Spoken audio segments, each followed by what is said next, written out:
So good morning, distinguished ladies and gentlemen, Your Excellencies.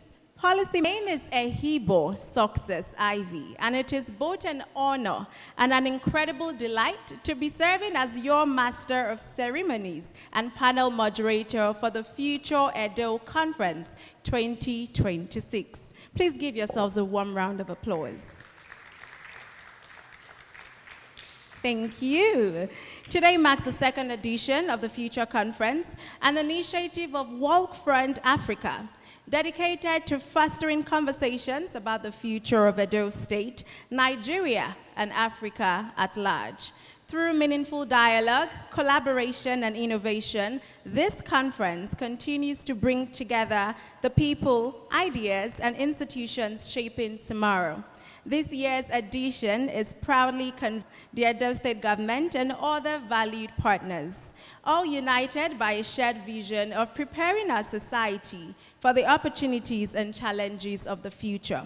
And speaking of the future, there is perhaps no conversation that can be more relevant today than the conversation of artificial intelligence. What began decades ago as an academic concept and subject of science fiction has rapidly evolved into one of the most transformative technologies of our time. Today, AI is reshaping how we learn, work, govern, create, and do business. The question is no longer whether AI will influence our future. The question is how prepared we are to harness its potential. That question sits at the heart of today's theme, building an AI future, talent, technology, and institutions driving an AI-powered economy. We have an exciting day ahead with insightful conversations, distinguished speakers, and fresh perspectives. And I am thrilled to guide us through it. Once again, welcome to the Future Edo Conference 2026. And it is my utmost pleasure to be standing here before you all today. So can you all give yourselves and me a round of applause? Thank you so much. So now we are going to go into a part that I hinted when we were doing the interactive session. Things are about to get even more exciting. So I'm sure there are a lot of you here who own businesses, who are working towards building something. And if you learned anything prior to this event, you'd know that we're having a business pitch today. So where people would come up here and tell us about what they're building, what they're doing, in hopes of getting some financial support and mentorship. So if you have any ideas, anything you're currently building, now is the time to get your hands up and come up on stage. So anybody in the house? Where are my builders in the house, my business owners? I heard there was a fashion designer, there was a makeup artist, there are lots of you building AI-powered systems. Now's the time to come up on stage and pitch your business. Okay, hi darling, come up. So don't be shy. Now's the time to get something going. Okay, so is there anyone else? Yeah, please come up on stage. Just come up, come join me here on stage.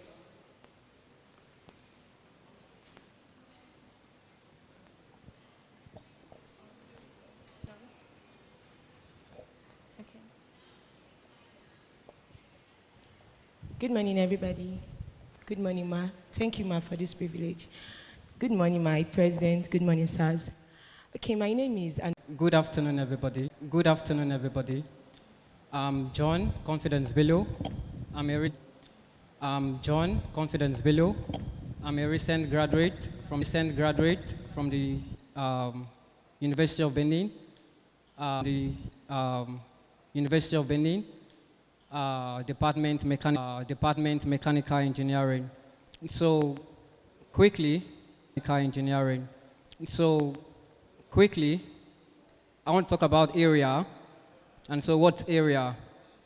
But before I go into area, I want to give us a quick background of what area is here to solve. So if we look at it statistically, Nigeria has over 170 plus Nigerian universities, and roughly 200 million plus Nigerian students generally in the country. And according to the statistics that was done by Tech Cabal, carried out by Garage, it was said that approximately generated in the campus ecosystem, and that's approximately 400 billion naira. And what does that choose to tell us? It tells us that there is already an active economy on campus. All right. So as every one of us is seated here, 1 in every 4 persons currently are or is an entrepreneur. Just like the lady who spoke before me said she's into mobile hairdressing. I must assume she's a student and she offers services on campus. All right. So looking at it generally,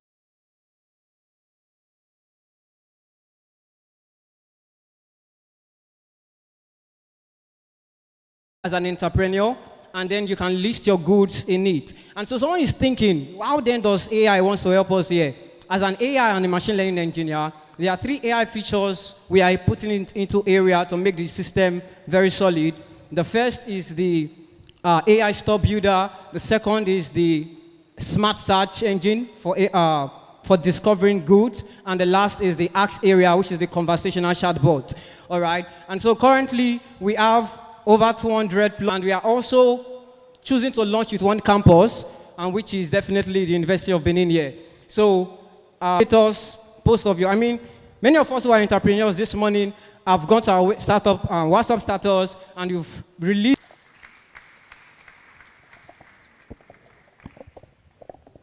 Okay, good day everyone, and special greetings to our panelists. I'm Esther Omaruke. Just as I said, I call myself the AI girl. So what I'm currently building is an app called Thrive. I've seen or I've witnessed and I've realized why I'm building this app so as you can track your goals, keep record of your goals, whatever it is, and this app will, if you don't do it, you'll be like, it helps you to keep track of whatever goals you are building, and at the end of it, there is a review. Yeah. So this is what Big thank you to the host. And in order to look and fight is something that we should enable private institutions to join in the fight against insecurity. Unfortunately, Nigeria is lacking in database structures. We don't have database, and we have no way of tracking incidents when they occur or predicting when there is threat around us. And this has weakened our trust from investors. Foreign investors are not willing to put their money in Nigeria because the place is not safe. So this idea is creating a mobile surveillance system, a digitized way of sending information to people that, okay, this and this place are of certain level of threat, and this is why you should not be around this place by so time. And then this is the idea I believe we should focus on first, because life comes first before anything. And I am hoping that the government would build a hub for engineers and developers to come together, put their ideas together, and build structures, build databases, integrate AI to automate and recognize patterns which can inform investors, inform citizens on their safety, because safety comes first in everything, I think. Thank you.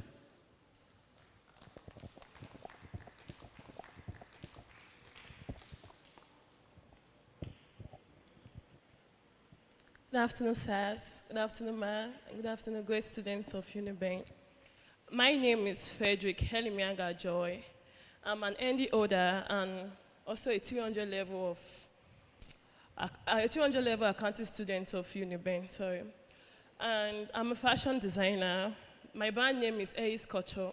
We deal with different dresses for female, bespoke, ready to wear, attribute, bridals, name it. We can make all bespoke. Let me just talk about bespoke. Bespoke is a situation whereby you have an event to attend and you don't know what to wear, and you actually want to look unique for that event.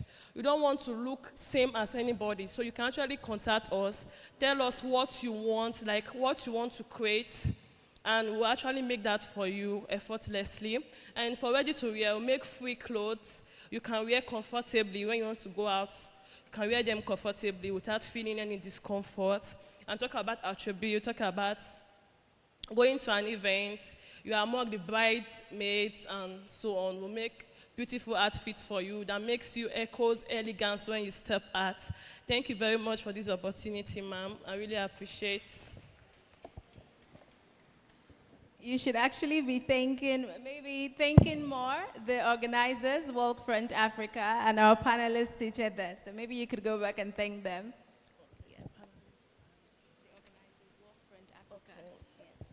I want to say a very big thank you to panelists and the organizers of this event.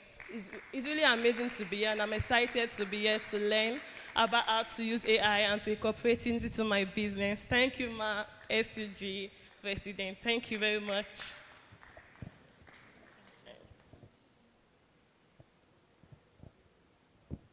Good day, everyone. My name is Etu David. I'm a website designer, so I create websites for business owners. Imagine using a brand with a website, taking your products or your business far away to reach outside people. That is be very nice, I think. So I'm a website designer. I create websites for big companies, any company at all, to take your products outside, reaching it to people so that your products can sell more using AI. So I'm also into job shipping, which is a business where I sell products for companies where you can gain your own profits in a big way. So I use TikToks, the social media to advertise business. People come, they buy from me, and I give them what they need. They are fast and reliable, quick in shipping, both outside and inside the country. So I want to thank the organizers of the program for giving me this opportunity. Thank you very much.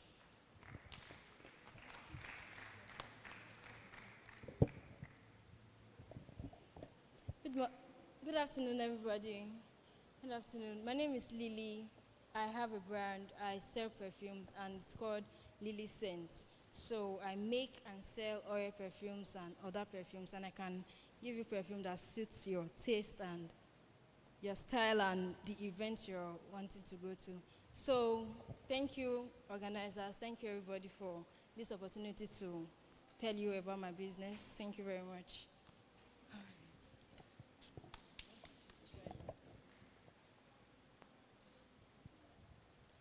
Good afternoon, everyone. My name is Imaswan Gosan. I have a plan to create product, create technology. That is, the technology will be far better than AI.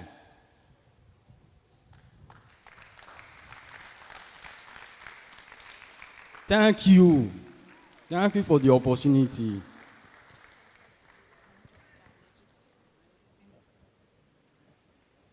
Good afternoon, everybody. Good afternoon, my convener. Good afternoon, my beautiful president. My name is Naomi. I earlier took the mic and said I was a chef. I didn't really go deep. So the name of my brand is called Nana Cuisine. We don't just cook meals. We actually restore an ancestral taste and just the nostalgia of, that feeling of eating something natural and also healthy. And as at last year, I came up with an idea of students, right? So I noticed most male students or most students of some very professional courses don't have the time to always go to market, do the market runs. So I came up with the idea of getting, the tomato, onion paste, and just doing them together, making it more like a paste texture that anyone can just get it, and with that you can just make your stuff and you don't have to stress out. And also, I'm an English and literature finalist, and I am into voiceovers and spoken word piece. So you could also like just help me out with gigs and deals. So I want to say a very big thank you to the convener, Mr. Paul, and all others. Thank you so much for this opportunity. I really am excited to be here, and I'm thrilled to meet very great minds. Thank you.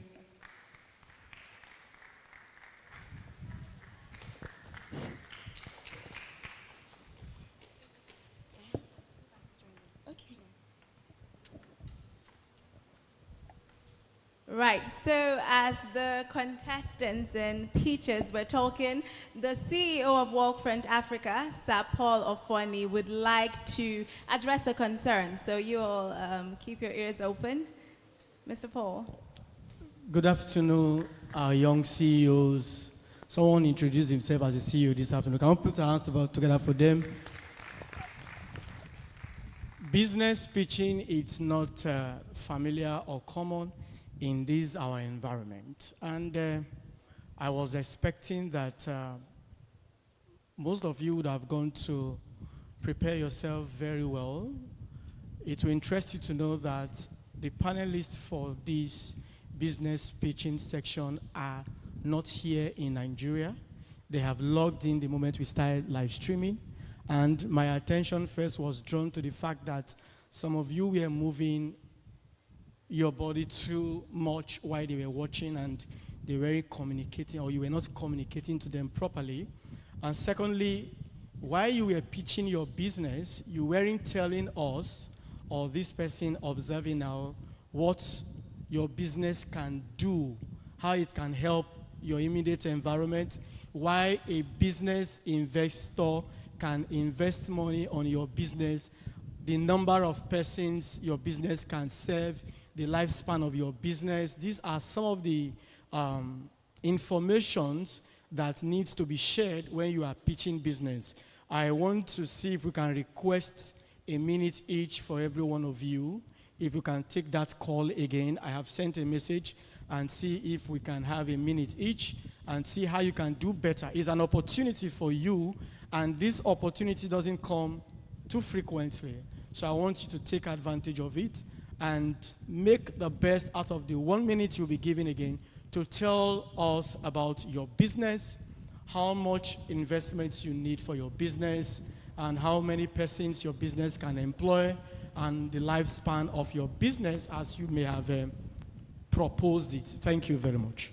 Thank you very much, Sir Paul. Please, another resounding round of applause. Make it very loud. He is the key reason why we are here today. And even though we haven't gotten to really introduce him, you can see that he is the CEO and the convener of this event. So you heard him very correctly. So for those of you who have not gotten to pitch yet, can you move over to this side? So for people who haven't pitched yet, no, don't come this way. Just move. I want that to be a divide of some sorts. Yeah, so for people who haven't, no, for those who have not pitched yet, this way. And for those who have pitched, this way.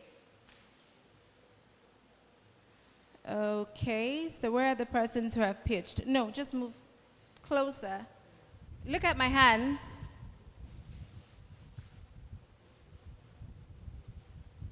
Okay, so we're doing a repeat, 1 minute each, right? So does anyone feel ready to pitch now? Okay, so come up on stage.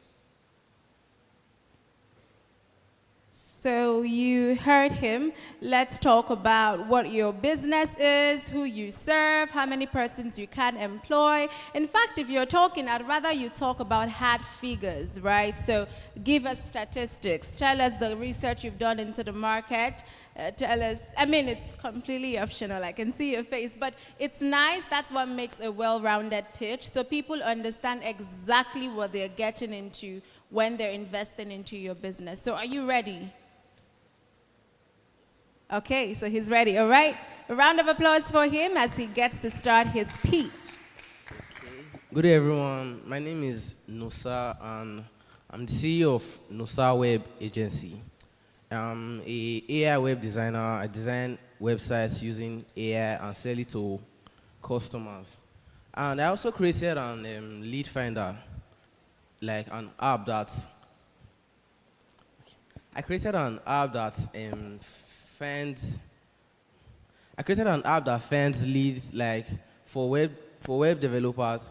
You just go to the app, find your niche, like plumbers, add the location.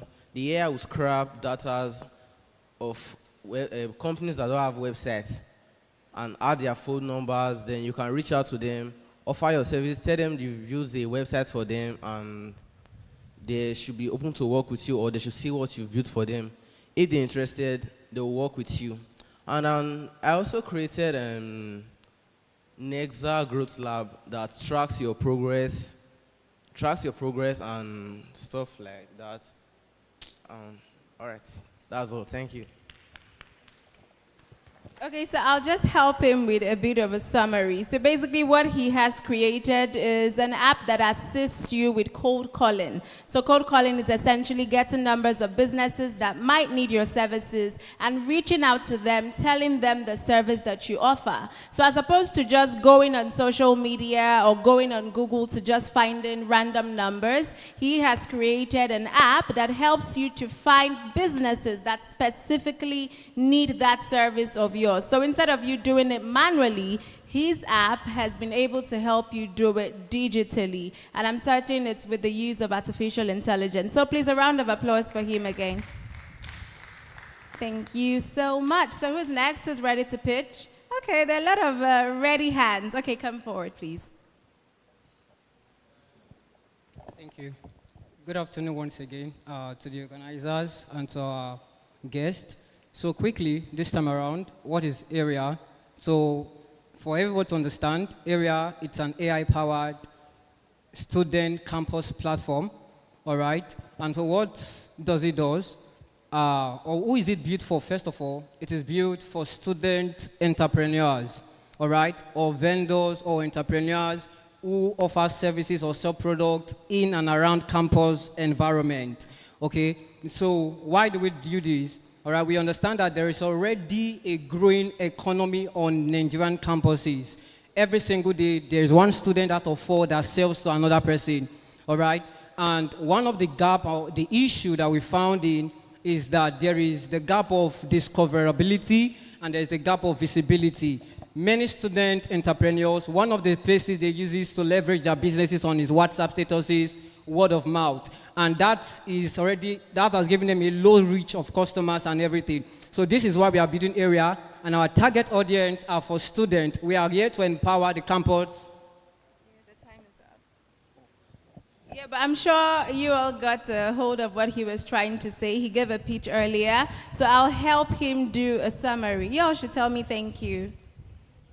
You're welcome. All right, so a brief summary. I like to think that what you're building, what AREA is sort of like a chow deck, but for e-commerce businesses. And not just for e-commerce businesses, but for e-commerce businesses in student areas. So I'm thinking the app is probably going to have a section that says businesses in the University of Benin. I'm thinking across all schools in Nigeria, right? So businesses in the University of Benin, you click, you're looking for a hairdresser, you're looking to get perfumes, you're looking to get clothes, you can find such business owners there. So you could call it the chow deck or the Jumia of e-commerce businesses, but for student businesses specifically. So that's what AREA is. A round of applause for him, please. That's a fantastic idea.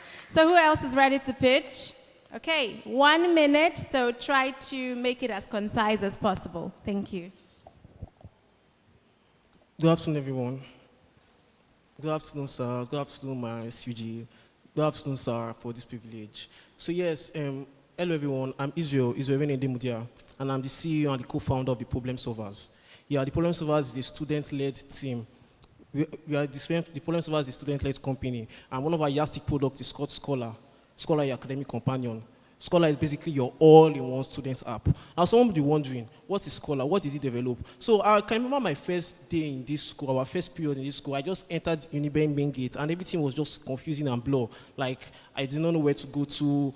Then I started asking questions. There was no direction. Then financially, everything was down. Then no PDFs available for reading. Everything was just scattered. So I just decided that I went online and there was no available resources to solve all these problems. Then I just gathered my team members and then we founded Scholar, Academic Companion. Now what does Scholar do? Scholar is basically your all-in-one student app where every student can come to assess their campus needs, e.g. their PDF resources, their campus maps, their timetables and the rest, their courses. So you don't need to. All right, so let me do a bit of work for Scholar. So from what I understand, Scholar is basically an app that mirrors what a lot of Western universities have. So a lot of Western universities actually have this app, although they're not privately owned, they're actually owned by the school, where for students, for newcomers, for freshers, and for students who've been in the school for a while, maybe sophomores, they're where they can go to access services. And for example, you're coming to Uniben for the first time, you're looking for a friend in Hall 5, and you have no idea where Hall 5 is, it's very possible that you can find your directions on Scholar. If, for example, you need to do your clearance, you're not certain how to go about your clearance, you can find all of those resources and information on Scholar. For example, you need to get your projects done, you need to print some files, you can find those resources on Scholar. Am I correct? Absolutely, thank you very much. So who else is ready to pitch? Okay. Okay, so good afternoon, Saz. Good afternoon, man. My name is Folagbade Tinola, and I'm the CEO of Fragrance Delight. So it's a soap making business. I actually looked around and discovered that detergents are really not, efficient. So I thought about making soap myself and selling them at a cheaper rate. But the means have not been actually acquired yet. So I really love for this idea of business to actually be appreciated, because my dad actually makes soap, but I refuse to learn from the house. So I will actually love to sell at a lower price. Yeah, selling soap, liquid soaps actually, at a lower price than that of detergent. Thank you very much. So yes, as always, I will do the summary. You all tell me thank you again. Tell me thank you to motivate me. I can't hear you. Okay, you're welcome. So Fragrance Delight. I am a fan of products that seem to meet everyday needs. I think that detergents, soaps are things that no single person here can do without, right? So basically what you're trying to do is to provide very quality detergent, very quality soap, and be able to provide it at a cheaper rate. So basically lower than market price, right? And I think that's a fantastic idea. So congratulations to you in advance. Everybody, please give a round of applause for Fragrance Delight.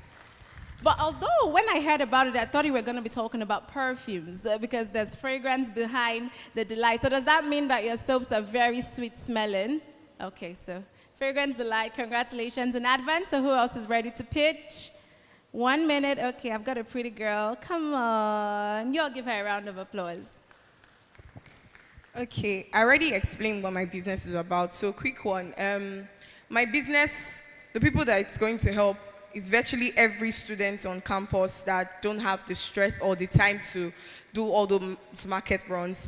And I'll be needing funds from $500,000 because I'll be having to get equipment that will help me foster these things, and they are not cheap.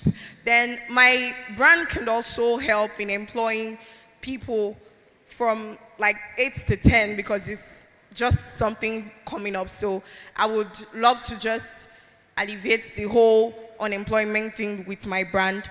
And I would also say that it's going to help people to actually see the need to just eat very fresh food without doing so much.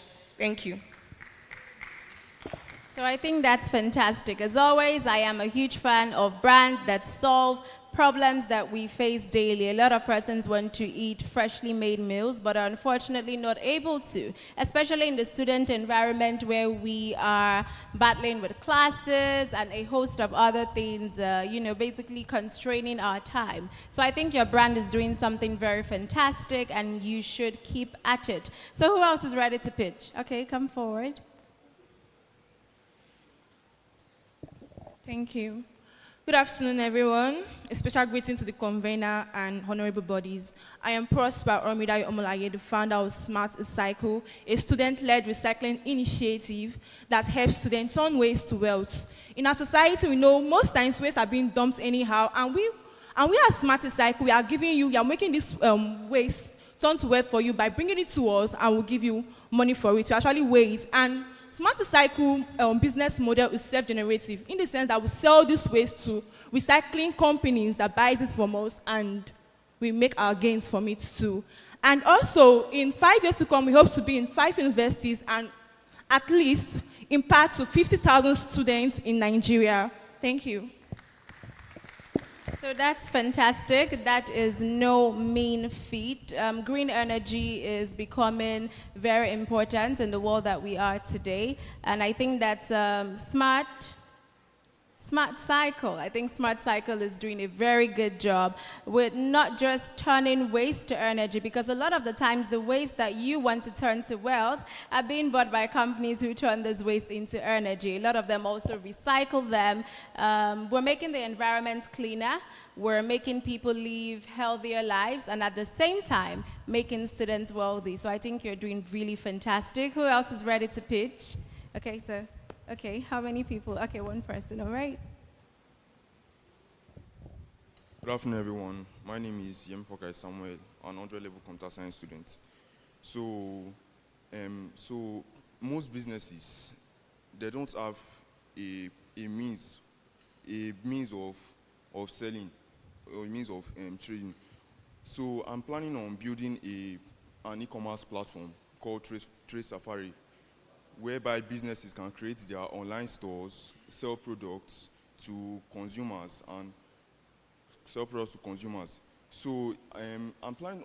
This is an AI-powered e-commerce platform.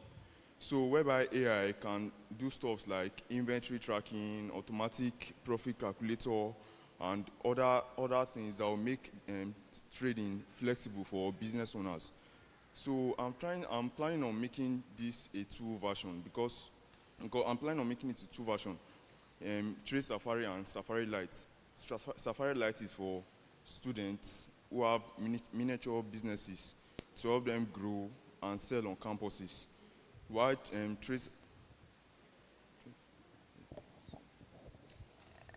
A round of applause for him, please. So I did not hear the second thing he said. Safari Lite and Trade Safari, right? I think we're about to explain what Trade Safari was all about. But I'll help you from the ones that I heard. So basically, it's an e-commerce platform an AI-powered e-commerce platform where people can come to sell. So I'm assuming the Jumia, just like Jumia, right? I'm assuming just like Temu, and a lot of other e-commerce platforms that are available today. But I'm certain that you can make yours different because AI is the future, and it's very important that we start to create applications and platforms that AI can perform optimally. So who else is ready to pitch? Okay, so let's have you come forward. Good afternoon, everyone. Good afternoon to the host of this event. I'm Chidoye Nakwe, the Creative Director of Informed Lens Global Media. And Africa today is losing its narrative, and not just because we don't have talent in Africa, but because we don't have access to the right tools. And that's why IOGM 360 is coming in place. It is an AI-powered system that helps to source out informations, that helps to transcribe and also to publish whatever content in different languages, different African languages to be precise. So this is to correct the narrative Africa has on the global perspective, the narrative Africa has.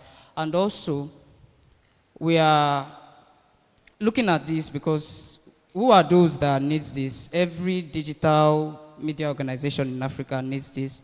And why is this necessary?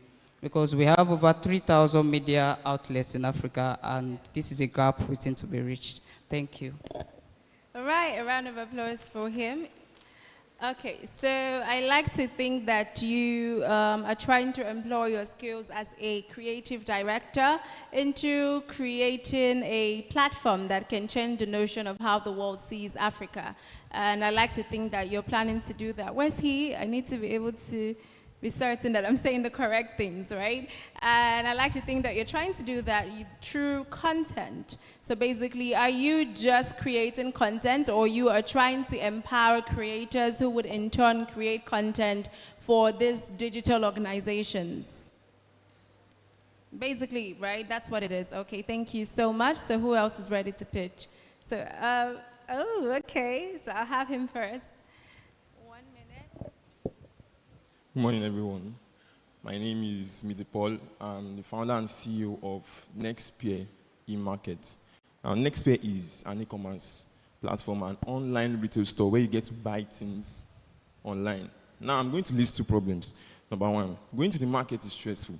We all know that going to the market is stressful. And number two, sourcing for customers is very, very stressful as a business owner. Now, what are those two solutions to those problems that Nextpeer is going to be giving? As someone that wants to buy something, now you can go online on Nextpeer, download the app and buy whatever you want to buy on the app. And also as a business owner, you get to list your products online. List your products online and get customers to patronize your business. It's very useful for students, and I know that there are very students, I've spoken to many students, and they find it very hard to, even when they open WhatsApp groups, they find it very hard to get customers to patronize them. But with Nextpeer, you're getting customers already on the app. Just a very easy verification process. Just register online and get customers to patronize you. Thank you. That's fantastic. So basically, it's an e-commerce app, but as opposed to a lot of many others, you already have a cluster of customers waiting for the business owners. Am I correct? Okay, so that's fantastic. Unfortunately, we will only be able to take 2 more persons as we are very pressed for time. I know everyone is moving forward, but if you have not pitched before, you should come forward. So you haven't pitched before. How many persons? Oh, ooh la la, that's how many? 1, 2, 3, 4. Okay, so maybe we do this now, and then if there's a chance, during the course of the program. There's a second stage. Oh. 30 seconds each. Okay, so everyone, but for 30 seconds. Yes, 4. So 30 seconds, everyone. Okay, fantastic. Good afternoon, everyone. Good afternoon. Good afternoon, everyone. Good afternoon, panelists. My name is Adesua, and thank you all for this opportunity. I'm a 400-level student of law, Faculty of Law, University of Benin, and one of the challenges I have come to observe with young Africans and Nigerians in the society is that we lack direction on the next big thing to do. A lot of opportunities are out there, and a lot of talents and ideas never meet their full potential because they don't have guidance on what to do next. My solution is an AI-powered entrepreneurship platform that can help individuals identify the next thing to do and also help them. Okay, so an AI-powered platform ready to help you and guide you through the stages to accomplish your goals. So for example, you want to start a baker's shop, right? So your AI-powered platform is there. You tell it, oh, I want to be a baker, and it teaches you the steps that you can take to make that goal a reality. So let's get the next person. 30 seconds. I'm going to try my best to walk towards you very slowly. So hurry, hurry, hurry, hurry. Okay, good afternoon, everybody. My name is Excel Ufoma, and I'm the founder of House of Hair Artistry. In House of Hair Artistry, we believe makeup is not just about hiding beauty, but enhancing confidence, individuality, and self-expression. My vision here is to integrate AI into beauty by creating personalized makeup and grooming experiences tailored to different facial skin tones, features, and preferences, even for men. Because beauty is not just one size fits all. So what I need here is that I need collaborations, I need partnerships with people that know about tech and thank you, Ma. Thank you very much. So she has a platform, basically you want to collaborate, right, with people who understand tech and find ways to integrate tech into the work that you do with makeup. Am I correct? That's fantastic. Who is the next person? Good afternoon, everyone. My name is Georgia Kingsley Ndidi. I'm a fashion designer. I sew mostly male wears. The brand I work under is Imperial Couture. It's a family brand, and we have a main branch in Lagos, and here I'm the only one in Benin presently. So I continue the brand here, but when I'm done, I hope to start up here if I'm permitted to and given the opportunity to. So there's many challenges one faces in this sewing industry. There's many competitions. So the competition, one of them is financial and light issues and all. So I'm also in need of collaboration and support as well. Thank you very much. That's fantastic. So in need of collaboration and in need of support to make your dream towards creating a fashion house a reality. Am I correct? Okay, so who's the next person?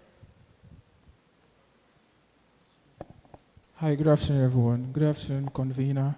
Good afternoon, the host, the panelists. My name is Eromontele Joshua Owamen. I am a creative and brand strategist and designer, and I am planning on going into videography and video editing. So I am open for collaborations and partnerships with brands that plan on building something big and something sustainable. Thank you very much. I love it. So that was very crisp and fast. Thank you so much. So who's the next person?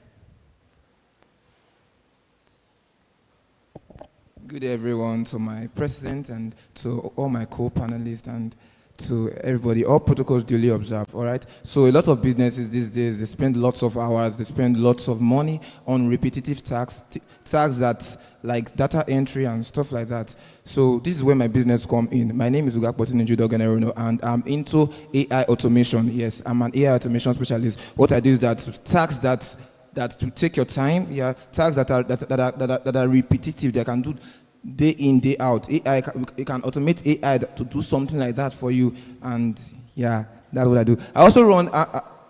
I'm also a co-CEO of another business. I run a pre-order system. That's fantastic. That is why AI was created. AI was created to ensure that life gets easier. And he is correct. In a lot of industries today, people spend a lot of time on their laptops and their computers trying to do tasks that can easily be handled by artificial intelligence machines. And it's fantastic to know that you're building something to solve that problem. Do we have another person? Okay, so let's have you. Have you pitched before? Okay, so we could still do that. Hello everyone, my name is Favor Afonge. I'm the founder of the brand Favor's Delight and Treats, your number one shop for all kind of sweet tooth cravings. I make yogurt parfait, I make cakes, I make small chops for all kinds of events. Thank you. So you are a pastry chef and you cook for events. So this is, I'm sure you're asking for support basically to scale your business, right? So for those of us who are here who also want to patronize a baker and a pastry chef, I'm looking at her and I know she'll do really, really good food. So if you have events, if you have anybody who's having an event, it'd be nice to, recommend her. I want to say a very big thank you to you all that came out here today to pitch your businesses. It's not the easiest thing to do. Pitching businesses, trying to sell your vision to another person in a way that they understand your vision and are willing to support your vision is no easy feat. So I want to say a very big thank you. And I want you all here on stage and the people sitting in the audience to give yourselves a round of applause.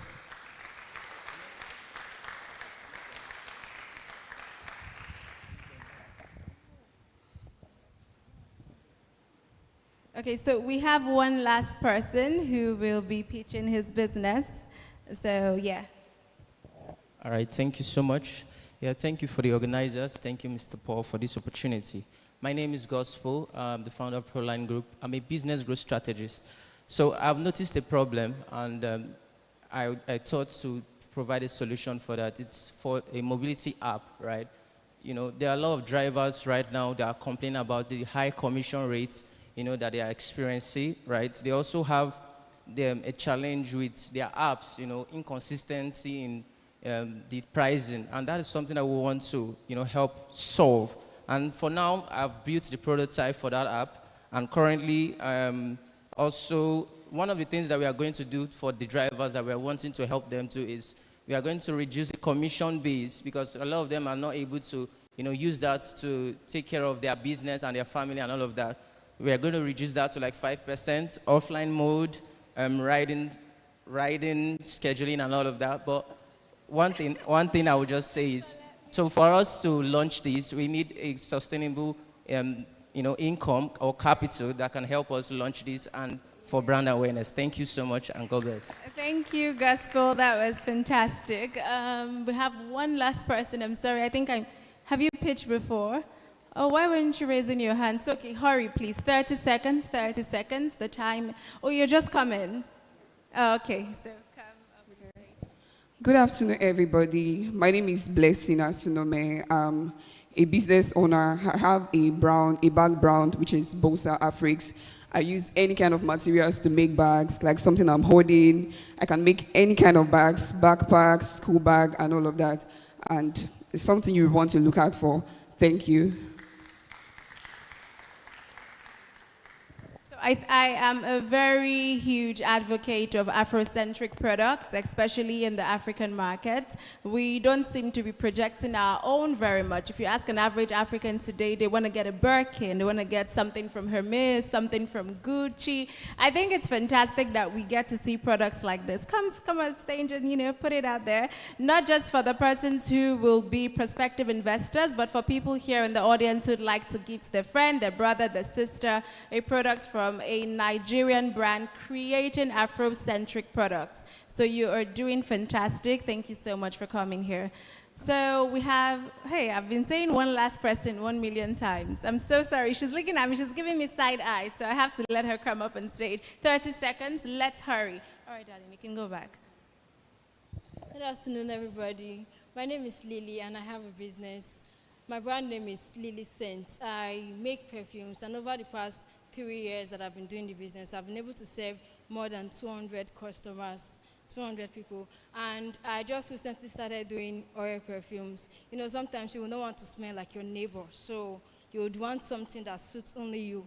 And I have that perfect, I'm that perfect person for you. So you can come and tell me what you want, and I create the perfume to suit your taste, and that's it. Thank you very much. I love perfumes. I personally also own a perfume line. So hi, my fellow perfume business owner. Okay, so that's fantastic. Of course, if you want to smell unique, you can always make sure to reach out to her. Raise up your hand so they can see you. Hello. All right, so we are done with the business pitching segment. I'd want all my business owners to give a round of applause for themselves as they move over back to their seats. Thank you. Thank you so much, everyone. It's been fantastic having you up on stage. So whilst the business pitch was going on, and maybe even before the business pitch commenced, we've had some of our amazing panelists already sitting here with us in the audience. So we want to say a very big thank you to our panelists. It's not easy to take out time out of your very busy schedule to come, honor our invitation to this event, and of course, to come speak to us, to offer yourself as a beacon of knowledge. So I'd like to introduce one of our panelists in the persons of Reverend Osagiato Izevige. He is a filmmaker, digital media strategist, and media educator with over 2 decades of experience. He holds a master's in digital media from the London Metropolitan University and a filmmaking diploma from the New York Film Academy. He serves as senior studio technologist at Benson Idahosa University. He leads Iwo Media, directs Iwo TV Plus, and runs OgeeLinks, his own media production and training company. He also lectures cinematography at the Benin Film Academy, building the next generation of Nigerian storytellers. Thank you so much, Reverend Osagiato Izevige. Thank you so much for being here with us. Thank you. And of course, we cannot go further without introducing a person that is very special to my heart. And she is special to my heart because I love to see women in leadership positions. And not just having them in leadership positions, but seeing them do leadership right. I am a student of the University of Benin, or rather, I graduated from the University of Benin last year. So I have seen over over five SUG presidents, actually. I spent over 5 years here. So it's not every time that you get to see a female SUG president. So before I even call out her profile, I want you to give her a round of applause. So she was very, very supportive to Walkfront Africa to make this event happen today. As you can see, we're using the Uniben Auditorium, and if you know anything about this auditorium, you'd know that you need special permission to get to use it for your event. So Blessing Joseph Nnedinso is a final year chemistry student at Uniben and the acting president of the Student Union Government. She is also the founder of Bliss Pastryland, a culinary brand that teaches practical income-generating skills. She has championed women's welfare on campus, fed over 150 people through a Christmas street outreach, and has consistently used every platform she holds as a tool of service. She is young, she is leading, and she is already building. A round of applause for Ms. Blessing. So I'm going to give an introduction to this very incredible individual. I have had the privilege of hearing about his brand a few years before today, and he is the CEO of Da Culture Empire. So if you're into clothing, if you're into fabrics, if you know anything about fashion and looking good, you will know Da Culture Empire. I will introduce him, and he will be coming up on stage to give us an opening speech. But just before that, Prince Fregene is the founder and CEO of Da Culture Empire, a fashion brand that he has built over 2 decades into a benchmark for African creativity and contemporary design. Raised in Benin City with Ishekiri and Edo heritage, he has mentored generations of creatives and earned 7 major industry awards, including African Best Designer of the Year. He holds a BSc in geology from Uniben. Guys, a round of applause, he's from here. And a master's from Rome's Business School. His legacy stretches beyond clothing into culture, entrepreneurship, and generational impact. Please, a very big round of applause for Prince Fregene as he comes up on stage to give us his opening remark. Let's keep on clapping. Don't stop. Don't stop. Let's keep on going. Thank you so very much. He looks really fantastic. And what do you expect? He's a fashion icon. Please, a round of applause for his outfit. Thank you. Thank you very much. Good afternoon, young CEOs and my fellow panelists.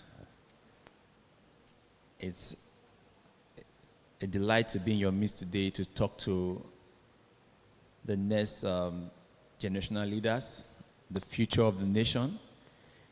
When I was young in the University of Benin, that should be like 18 years ago, they told us we are the future of the nation, leaders of tomorrow. And actually, we are.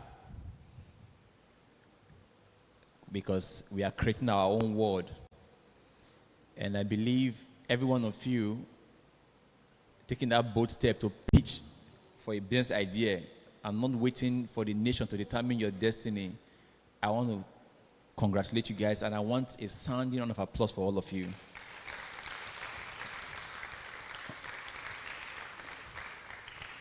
Quick one, I would want to just deliver some speech I wrote down because I want to be very detailed about our gathering here today. So I would say, all protocols being observed. Good afternoon, distinguished guests, government representatives present here, industry leaders, and the amazing young people gathering here today. My name is Mr. Omatosa Nefregene, CEO of Da Culture Empire, a fashion brand built on creativity, innovation, culture, and entrepreneurship. It's a great privilege to be here today at the Future Conference, Edo 2026. A round of applause for that, please. Events like this are for the youths to feel inclusive. One thing I would say we lost in the past, it's we had no mentors from our young age, and we all had to find it ourselves. I was very young when I was hearing in the radio those days, do it yourself. Have you heard about that interview, that advert, do it yourself, right? They allowed us do it ourselves with no guidance, and most times we do it the wrong way. But when you find opportunity like this, take it very important, because they are teaching you how to do it the right way. I would like to sincerely thank the organizers of this creative platform that brought together some of the brightest minds to discuss one of the most important questions of our generation. This is the future artificial intelligence and its impact on our economy, institution, business, and society. When many people hear the word artificial intelligence, they often think about robots, software, or technology companies, or ChatGPT. That's the only one all of us know, ChatGPT, am I right? But who knows that we've been using artificial intelligence since the 80s, the 90s. It's the power of evolution. 30 years ago, 40 years ago, I think in your village, not in the Western world, if you want to call and send a message to your father in the village, there's a way you normally do it by plucking a tree or plucking a leaf and putting on the roadside when it's coming from the farm to give him a direction of what you are saying. Who understands those kind of communication those days? Have you heard about it before? When we were very young, they'll tell you that if you want to go to a farm and people are going to a different direction and you want to meet at a junction, there's something you pluck on the road and put on the junction so that they will know that you are around or you just passed here. That was communication, am I right? But today, who heard about gramophone? Huh? Heard about gramophone, right? You remember the phone they do like this those days? Grrn, grrn, grrn. Am I right? Then now you heard about GSM. What are you using now, right now? Just for communication, am I right? So evolution has taken us from that level to this level. And you don't know that is AI. So why am I saying this? The reason why we talk about AI today is because AI is taking over every space and threatening so many things. But guess what? AI is not threatening anything that very much. It's just an awakening for us. After this conference, you should be able to understand why you should accept AI and run with the idea. Not for you to back out and disqualify AI. Because if not, the world will evolve and you'll be left behind. As I continue, but the reality is that AI is that engine of intelligence that is transforming every industry and including the fashion industry. I'm talking about fashion industry because I use AI in my business daily. It has changed so many things for us. What we used to do with 3-4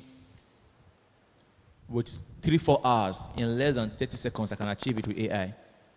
I'll go further. As a fashion entrepreneur, I have witnessed how technology is changing the way brand designs market, communicate with customers, analyze trends, and grow their businesses. What once took weeks can now be done in days. And what once required huge resources is becoming more accessible through technology. However, while AI is powerful, it cannot replace humanity or human creativity. Do you agree with that? Do you agree with that? Vision, passion, and purpose.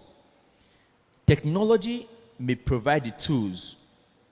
If you agree, there's a reason why you have to agree. But people remain the driving force behind every innovation. The man who invented the AI, was he a man before the AI? He was, first of all, a human being, am I right?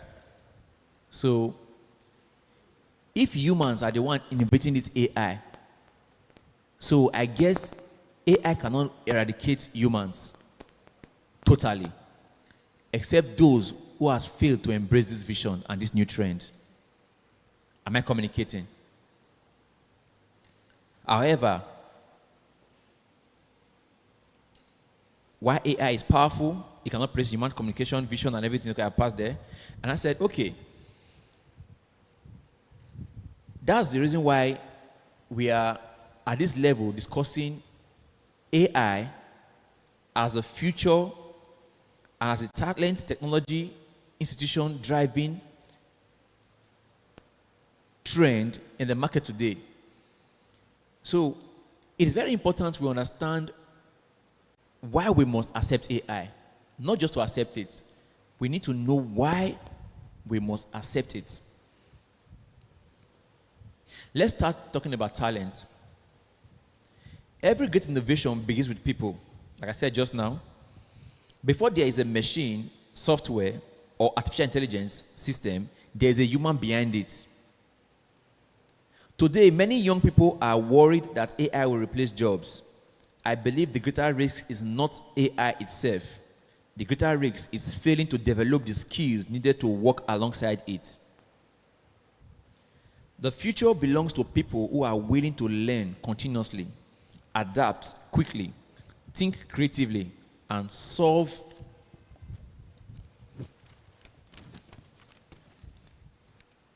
problems. Therefore, investing in talent means investing in education, skills, development, entrepreneurship, and leadership. The second pillar is technology. Technology is one of the greatest drivers of economic growth in human history. Today, AI presents enormous opportunities for Africa. It can improve healthcare, strengthen agriculture, transform education, expand financial inclusion, and help businesses operate more efficiently. I want to deliberate on this topic, transform financial inclusion. If you had an account in the 80s, you will remember that when you go to the bank, you stay on a very long queue. Everything you do there was manual, am I right? You have to fill a form. And there's one thing that happened those days, I used to remember. We always have a piece of paper we always have, and when we go to the bank, we don't know our account balance because email was not working then. No text message. You write your name in the paper and your account number, give it to the front desk officer. She will tell you, hold on. She will have to enter the system and look for your account balance and give it to you. Oh, that's my account balance. All right. But today, right where you are sitting down right now, you can check your account balance. Am I right? Are you getting what I'm saying? You can check your account balance as you are sitting down with your phone there. These are all AI power tools. But we looked at it's strange. They called it technology then, but it was a bit understandable. But with the use of AI, it's faster and smarter. However, technology should not simply be imported and consumed. We must become creators, innovators, and builders. We must encourage young people to develop solutions that address local challenges while competing on a global scale. In my company, I was having an issue with workflow. If you understand, every business that wants to actually make a lot of profits must understand what they call scalability. If you don't scale up your business, I can assure you your profits will remain small. Scaling up your business, it's creating opportunity to accept more jobs times 10 what you actually do at the moment. And scalability is, if I can deliver 10 outfits today in one day, how can I produce 100 in one day? What are the criteria I need to meet up with this standard?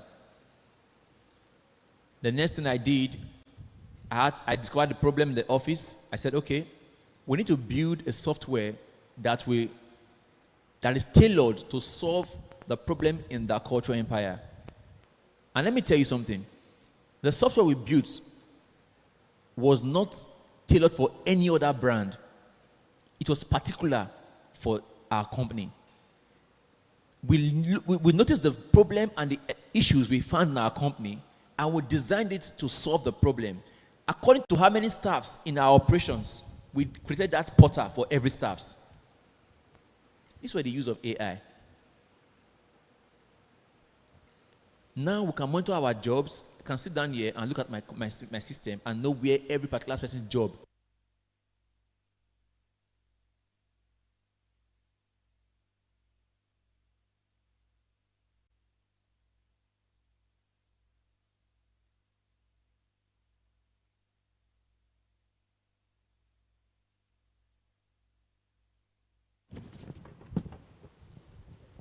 All right, sorry for the break.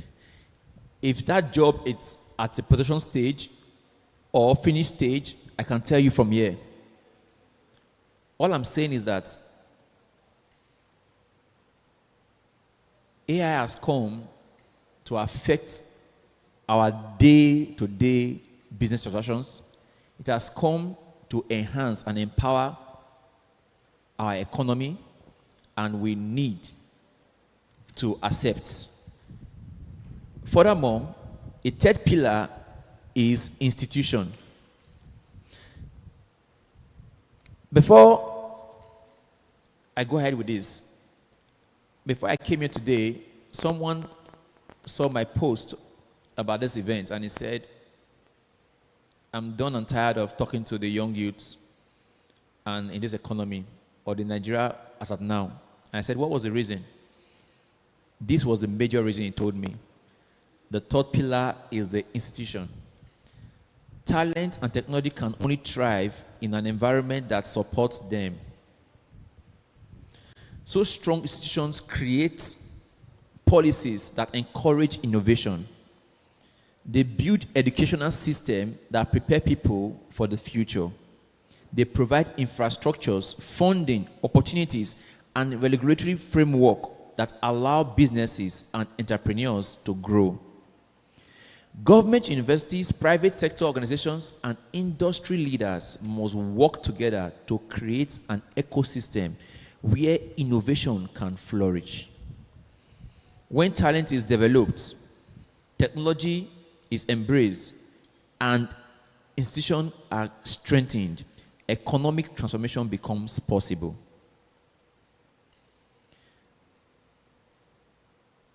I will say a closing remark to end up everything I've stressed in this topic. As we discuss the future of AI, today I want us to remember that the goal is not simply to build smarter machines. The goal is to build smarter society, stronger economy, and greater opportunities for future generations. The AI-powered economy is ready, emerging. The question is whether we will position ourselves to lead, innovate, and benefit from it. I believe we can have the talent, we have the creativity. What we need now is collective commitment to invest in our people, embrace innovation, and strengthen our institution. With this, I will say thank you very much. And I would love to get questions from you guys if you understand everything I talked about now, and I would hit on it as the question comes in. Thank you very much. Thank you very much, Mr. Prince Fregene. Thank you. It was such an insightful conversation, talking about all the things that AI has been able to help us achieve in collective as a society, talking about financial inclusion, technological advancement, and of course, business scaling. So that was a very interesting and insightful conversation that I'm certain a lot of you enjoyed. So let's do a quick Q&A right before we call our next speaker. So does anyone have a question? Are there any questions in the house? Okay, nobody. All right, that is fine. Okay, give me a minute. So now we will be having another speaker come up on stage, coming to talk to us basically about a host of things. And it's none other than Reverend Osagiato Izebigi. And as you know, he is a filmmaker, a digital media strategist, and media educator with over 2 decades of experience. So for those of us in the audience who are into media, I know a lot of persons here. Somebody said he was a creative director, and a host of others said they were videographers and video editors. He is the person you should listen to. Now's the time to pay rapt attention to all that he has to say. So let's give a round of applause as we welcome Reverend Osagiato Izebigi here up on stage.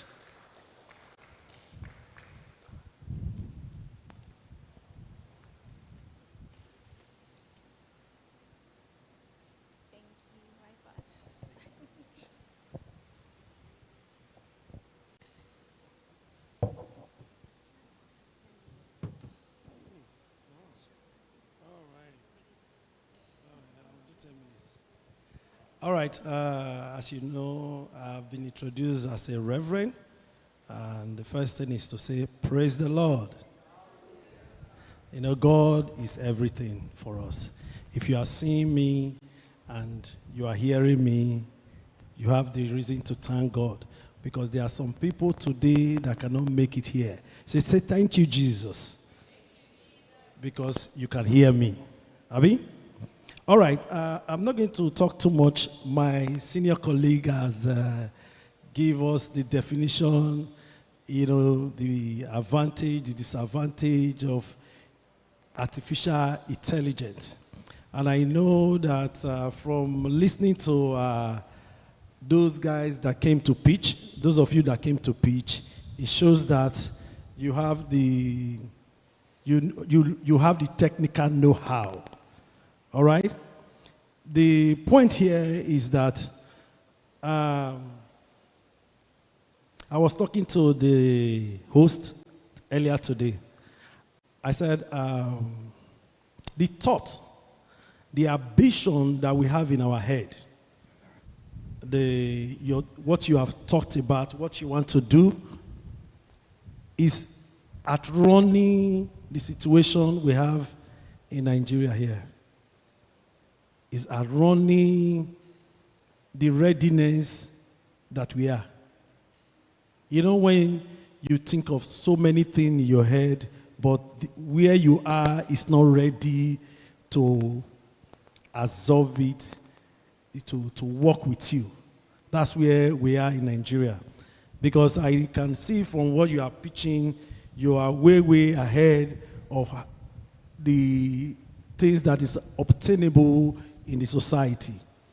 You are way, way ahead from what some of you were saying. You are doing this, you are doing that, you are doing that, you are seeing that. Everything that you are doing, the environment is not ready to support. But I can tell you, don't be afraid. There are some few things in the society that can support you. We are here. We didn't have this opportunity when we were growing up. And first and foremost, I'm a graduate from University of Benin here, from sociology and anthropology. I graduated the year 2000. I believe some of you are still in primary school or something when I left school. The year 2000. We were the millennium students. Yes, we were the millennium students. Don't look at this, I'm still 16 years old. I'm still learning. You know, when we talk about artificial intelligence, when I was in school, a lecturer told me that if you can't break things down enough for a common man to understand, or for your student to understand, if you cannot break it down to a layman language, it means that you yourself that is teaching it, you don't know it enough. So I'm going to take my time, a little time, to try and break it down to your understanding. All right? When we talk about AI, what are we talking about? You need to, before you do anything in life, foundation is a key. how well you understand how to build that foundation is a key for you to move higher. Engineers here, structural engineers here will tell you is the base of the foundation that you have or that you are putting on ground that will tell you whether this building can take extra 4 stories or 5 stories, or you can increase it to a skyscraper. The foundation must determine that. So I will try as much as possible to quickly put you on that foundation. AI, we're talking about AI, artificial intelligence. I'll break it down to this level so that when we start talking, I believe you know the foundation, you know what it actually takes. I know a lot of you people have been hearing of artificial intelligence, artificial intelligence, artificial intelligence. People are using AI. You came to hear that, oh, this phone can answer questions, can do a lot. How did it come about? So when you are doing artificial intelligence, when you want to dive in something, read about the background. Understand about the background. Artificial intelligence is not a rocket science. It's not a rocket science. It's something that you have been used to. A lot of you here use computer, right? If you don't use computer, please learn how to use computer. Not just your phone, right? Know the basics so that when you want to build, you have the basic knowledge, the skill, the technical know-how to take it to the next level. Simple understanding of artificial intelligence is when you were growing up, let me take it like this, let me break it down to a layman language, as I said before. When you were growing up, you know nothing, right? You know nothing. You cannot even eat yourself, right? Your father teach you or your mother taught you how to eat, how to hold a spoon. Everything he taught you to this age is what you are using to inform the decision you take. I hope I'm clear. Everything your parent taught you is what is informing the decision that you take now, right? The same thing with machine learning. Machine does not know anything, it's plain. If you look at your phone, when you buy your phone, right, what do you have? Empty phone, nothing. You have to start inputting your lifestyle, the things you want, the app you want, this, that, into the phone. And in case you don't know how the machine learning works, it's you that is feeding the machine learning. Your phone, you know that you feed your phone with information. Every single thing that you type, every move, every app you open, everything you do with your phone is an artificial system that learns from you. So a simple example is that if you type a lot, you will see that when you type, the phone literally just go ahead of you to complete your sentence, right? Have you seen it like that? It will literally just go ahead to help you complete the sentence as you are typing. So you can choose to add it or continue. You understand? So he has learned something from you. The way you style yourself, the way you do your things, the way you put things together, the phone is learning it. So artificial intelligence is something that you feed into the system, and it should not be biased. When we are doing computer learning is not something, too much English anyway. You know, in Africa like this is one thing I advocate. We should, I know that I'm in an academic environment, and I like saying it, an academic environment. Too much English to explain a lot of things to people, and at the end of the day, out of 100 class, 10 people understand what you said. The rest people are just doing guesswork, or the rest people are just cramming. We should bring it down. I want to use this opportunity to let our lecturers know. They say when you are in Rome, behave like a Roman. We are in Nigeria. we should break things down in pidgin English. If I want to teach you some science, Max Weber, Karl Maus, I'll just be talking stories. Some people will not understand it. Few people will understand it. But if I break it down in pidgin English, you know that in your language, Benin, Yoruba, Igbo, and all that, you know that the children in the street, they learn something from home, right? It's Igbo, it's Yoruba, it's Benin that they use in teaching you all you know today before you came to school. How to cross road, how to eat, how to do all sorts of things you want to do. Did you not understand it? Your parents did not feel pressure to teach you in English some of the things you know. When we were growing up, everything was taught to us I'm a Benin man. Everything was taught to me in Benin. And I was able to grab everything, and that is what is informing me also some of the decisions that I take. So I will indulge our lecturers to always break things down in pidgin English. It doesn't matter. It does not mean that you cannot speak English. But when it comes to explanation, go to China. China is part of one of the top world producer. Everything they produce now is from China. They don't teach in English, but they are the ones servicing the world.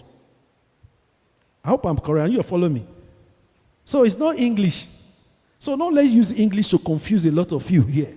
So in my talk, right, at least you can understand that I can speak English now, right? I'll be speaking pidgin.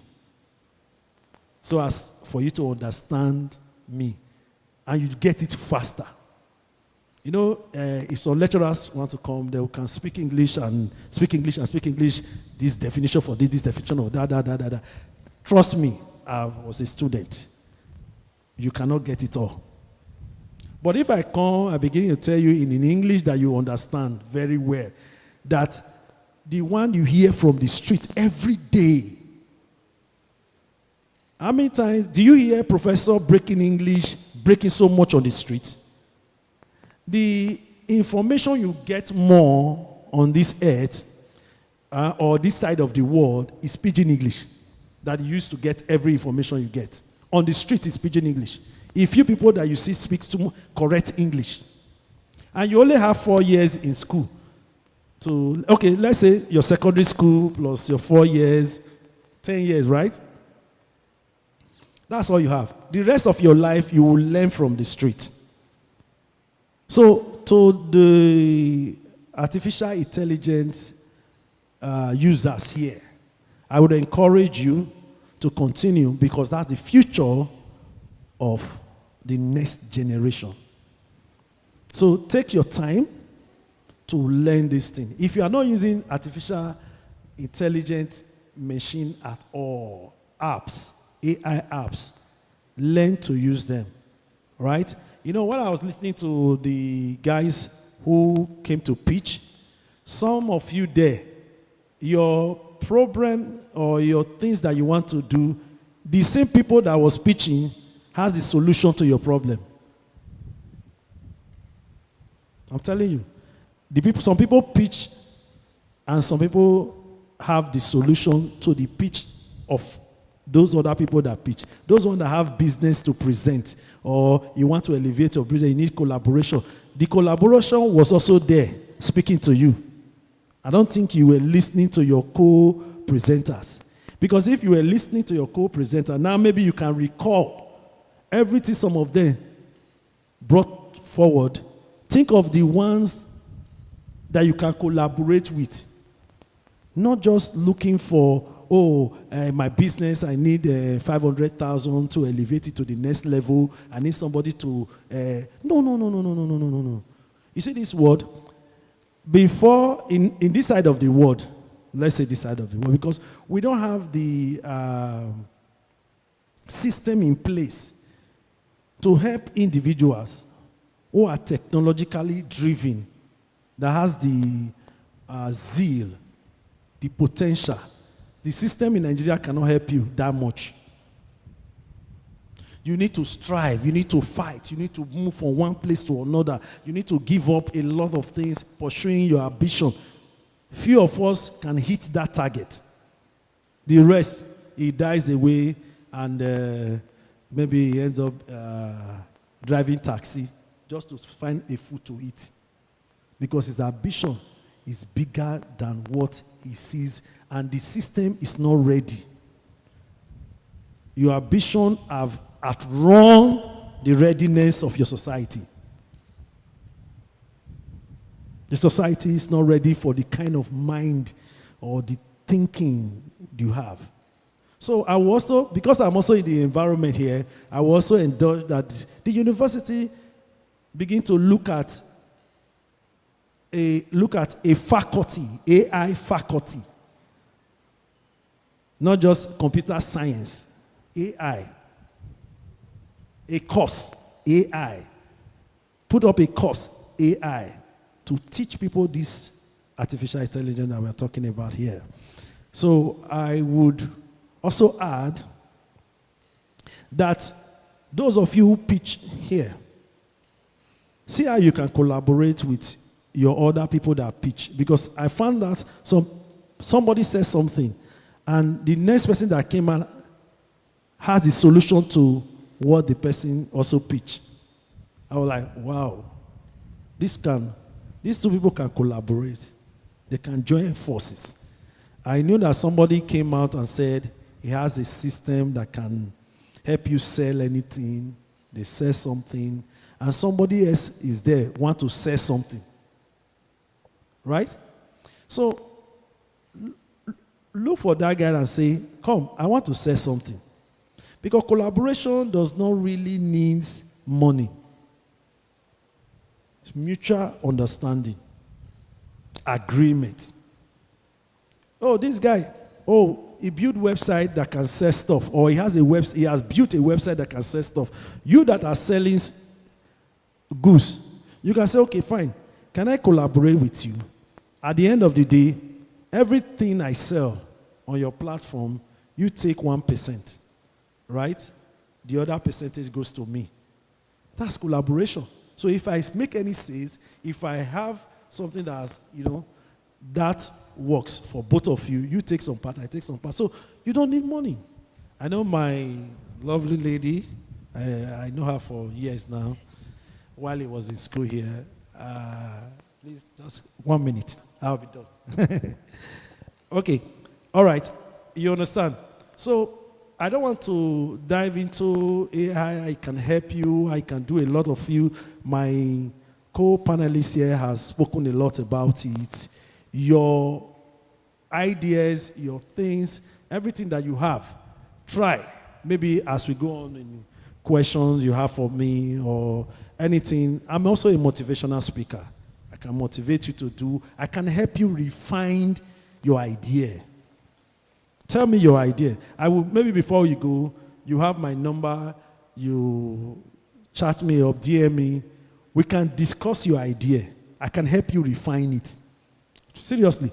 Business idea, AI model ideas, any other thing that you have, you think that, oh, I have this idea. How do I make it happen? Or I'm already running in, but nothing is happening. Talk to me.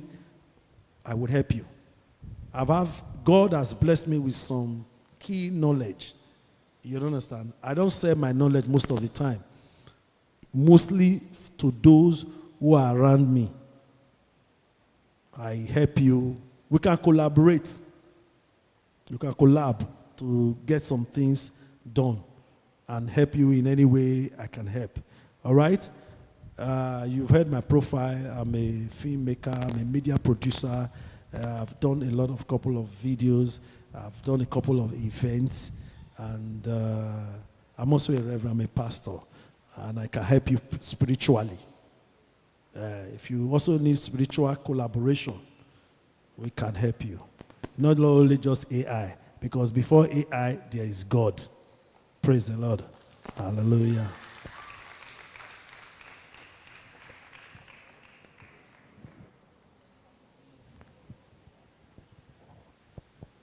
Thank you very much, sir. Please, another round of applause for him. So yes, from his speech, you could hear that he's very much open to collaborations. I stood here in front of you all saying that the future is collaborative. So very soon, we are going to be having another speech from our very fantastic panelist, Comrade Blessing Joseph Nnediso, the acting SUG president of the University of Benin. Please keep on clapping. Make sure to keep on clapping.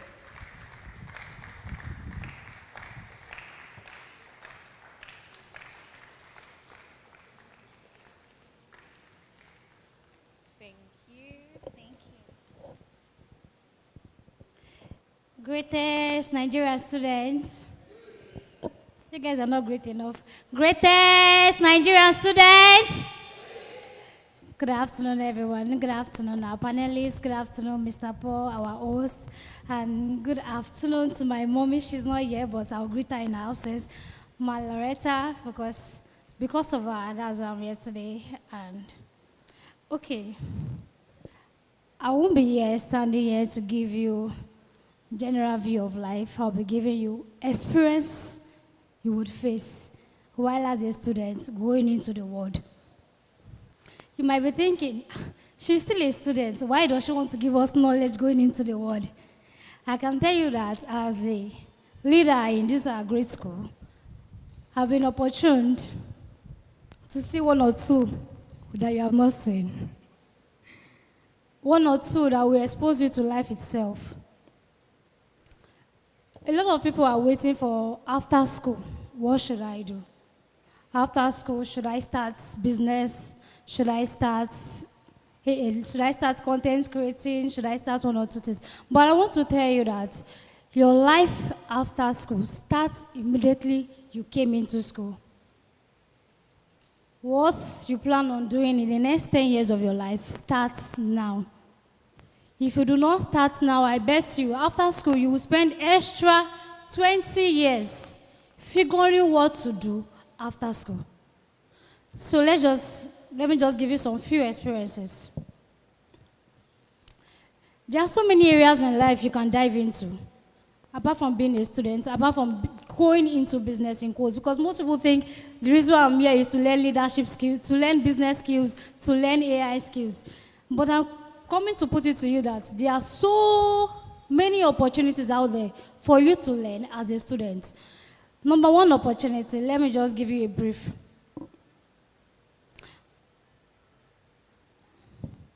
One of the biggest misconceptions we young ones have is, after school, should I go into business? After school, should I go into content creating? But I just want to list few of these things you can go into. So, it is a privilege to be part of this place and living a life as a student, an entrepreneur, and a student leader, all three, and balancing three amicably is something I tell every young mind that you can do. You can be a student, you can be a business owner, striving, not just a business, striving business owner, a billionaire student, a billionaire business owner, and you can also be what? A student leader or a leader, in quotes, while as a student. Let's take for instance, I hear most times when I'm within my mates, and they be like, President, how do you do these things? You are into baking and you are striving very well in it. You are into leadership skills. You are doing marvelously well in it. And you're also a student, and not just ordinary students, a science student and a scholar at that. How do you do it? And I look at them and tell them, to me, I don't see it as anything difficult to do. First thing first, you should have in mind is whatever you put your mind to do now as a student, see it as a 1% contribution to the society. See that the life you are living now is not the life of your own, but is a life that contributes to the society we are into. You are not in this life to make gain to yourself. Most people have that ideology of, I want to come into life, make money, live large, have family, have businesses, and, live that kind of billionaire lifestyle. But I want to tell you that right now, today, that you should change that ideology of yours. The life you are into now is for you to give back to the society, for you to leave an impact, for you to leave a legacy before living. I was in a room yesterday when we were having a conversation, and something struck me. Somebody said, most times when graduates come out and complain that there is no job, there is no opportunity, it is because the previous sets before us did not create that opportunity. And if we should continue that line, we will also come out one day and say, our predecessors will come out one day and say, there is no job, there is no opportunity. So if we now create jobs, create opportunities, when our predecessors come out and meet us, say, please, I need a job, I need an opportunity, we will be fit to give them. So if you continue waiting for life after school, I want to start something, when our predecessors meet us, what do we give to them?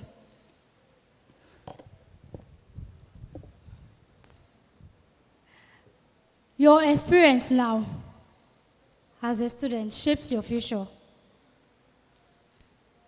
Don't just live a life of a student, a scholar student and graduates.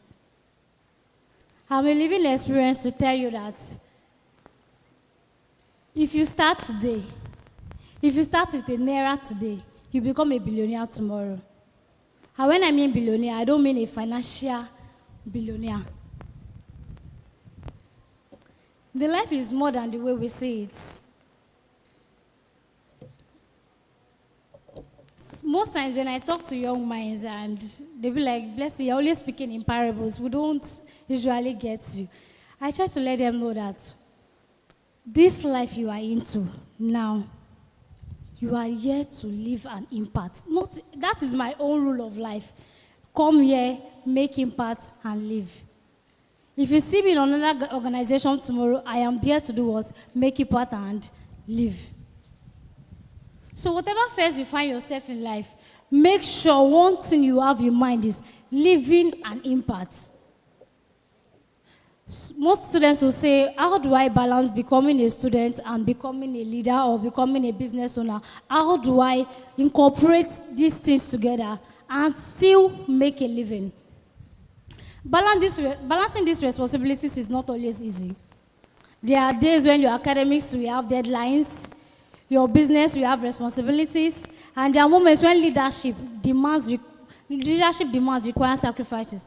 However, you should learn that success is not about having one more than the other. It is about managing the time you have effectively. Prioritization, discipline, and consistency has always been the greatest tool in life. As young people, you should also understand that leadership is not about titles. This is a common thing I say to everybody out there. When you're in leadership positions, because I'm very sure that most of us here will lead Nigeria someday. If you're going to lead Nigeria someday, let me raise up your hand, let me see. So let me know that I'm not talking to myself alone. When you say leadership positions, don't just have the mindset of politics. Like our panelists, most of our panelists, they are all what? Leaders of Nigerians. So when you find yourself in any position in life, be it in leadership position, be it in business, be it in academic spheres, always have one goal, living an impactful life. Now, coming down to AI, if you are a student like me, you should know that AI has been a very, very great help. Just like our first panelist said, AI is not just for your assignments alone. In the past, when I look at what our great-grandfathers did then, without telecommunication, without phones, I wonder, how did they come about these great ideas? Then there was no there was no phone, there was no anything. Michael Faraday created lights. How did these ideas come into his mindset? That is one thing we as young minds should be thinking. What can I do to be different in this life? You cannot keep on repeating the same step and expect a different result. What should I do that others in this life have not done? See, you might think maybe they've done everything in this life. This world is just for me to come and live and enjoy. But I tell you, there is still a gap somewhere.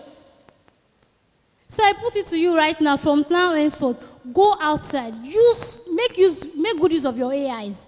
You have your phones, you have your so many technologies that you have now. Go out and make researches. What can I do to be different? What can I do to stand out? It may be something that somebody has been doing, but the person has not been doing it well. What can I do to redefine this thing?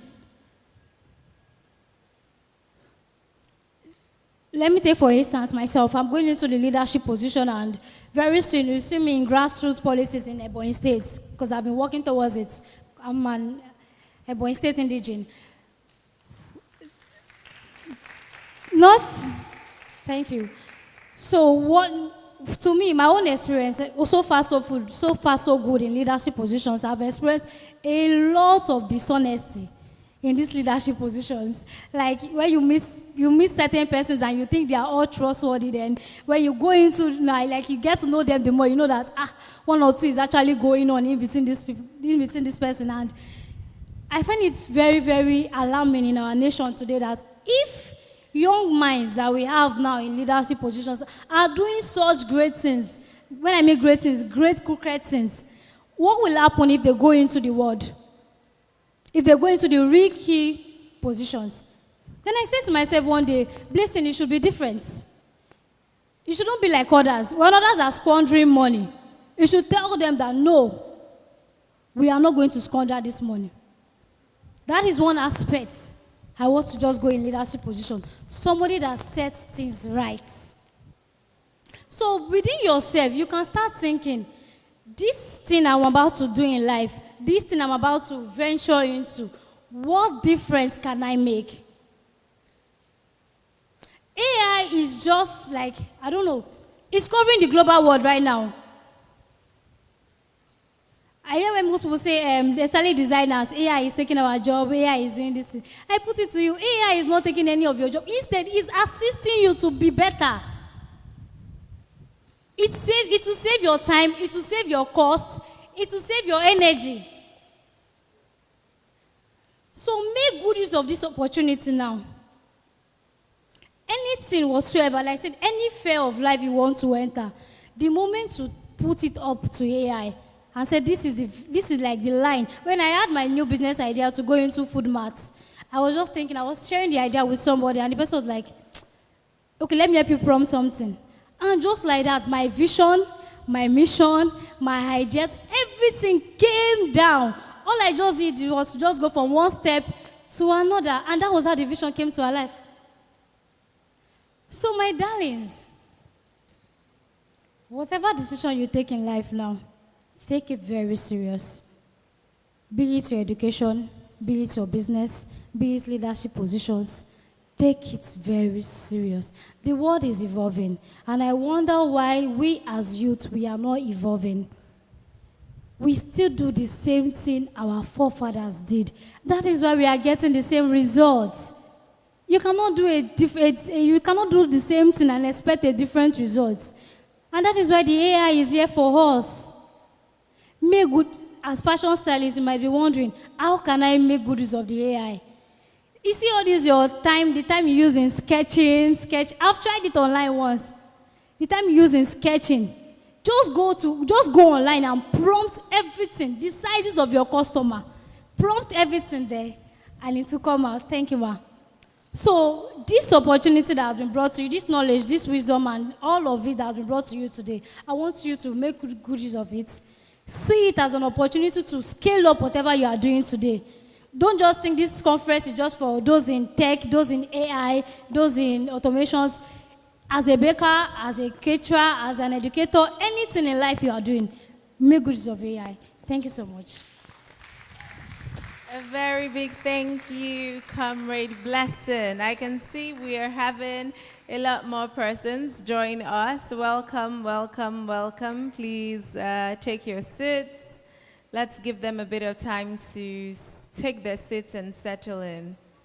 Comrade Blessing, thank you so much. And to every single person here today, thank you for being here. And thank you for staying with us In a world like ours, where knowledge is now at the tip of a lot of our fingers, not a lot of persons are willing to be patient to get this knowledge. For every single person here, I want to let you know that you're different, you're unique, you're the 10% of the world, or you're one of the 10% willing to take out their time out of their day to actually gain knowledge. So I want to say a very big thank you once again, and I want you all to give yourselves a resounding round of applause.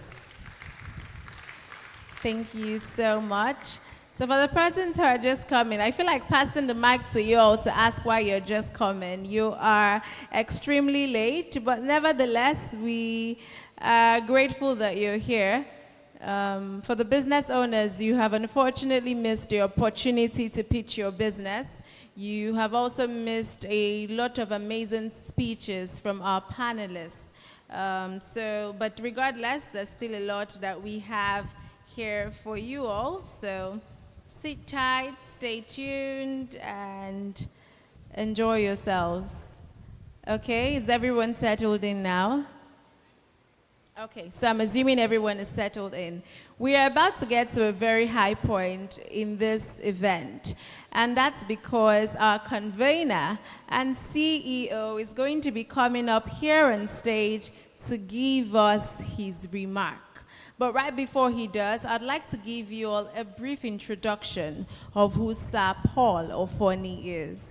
Sir Paul Ofoni is a visionary entrepreneur, a media strategist, and a youth development advocate. He is the founder and CEO of Walkford African Network, a leading Pan-African platform dedicated to youth empowerment, entrepreneurship, and community development.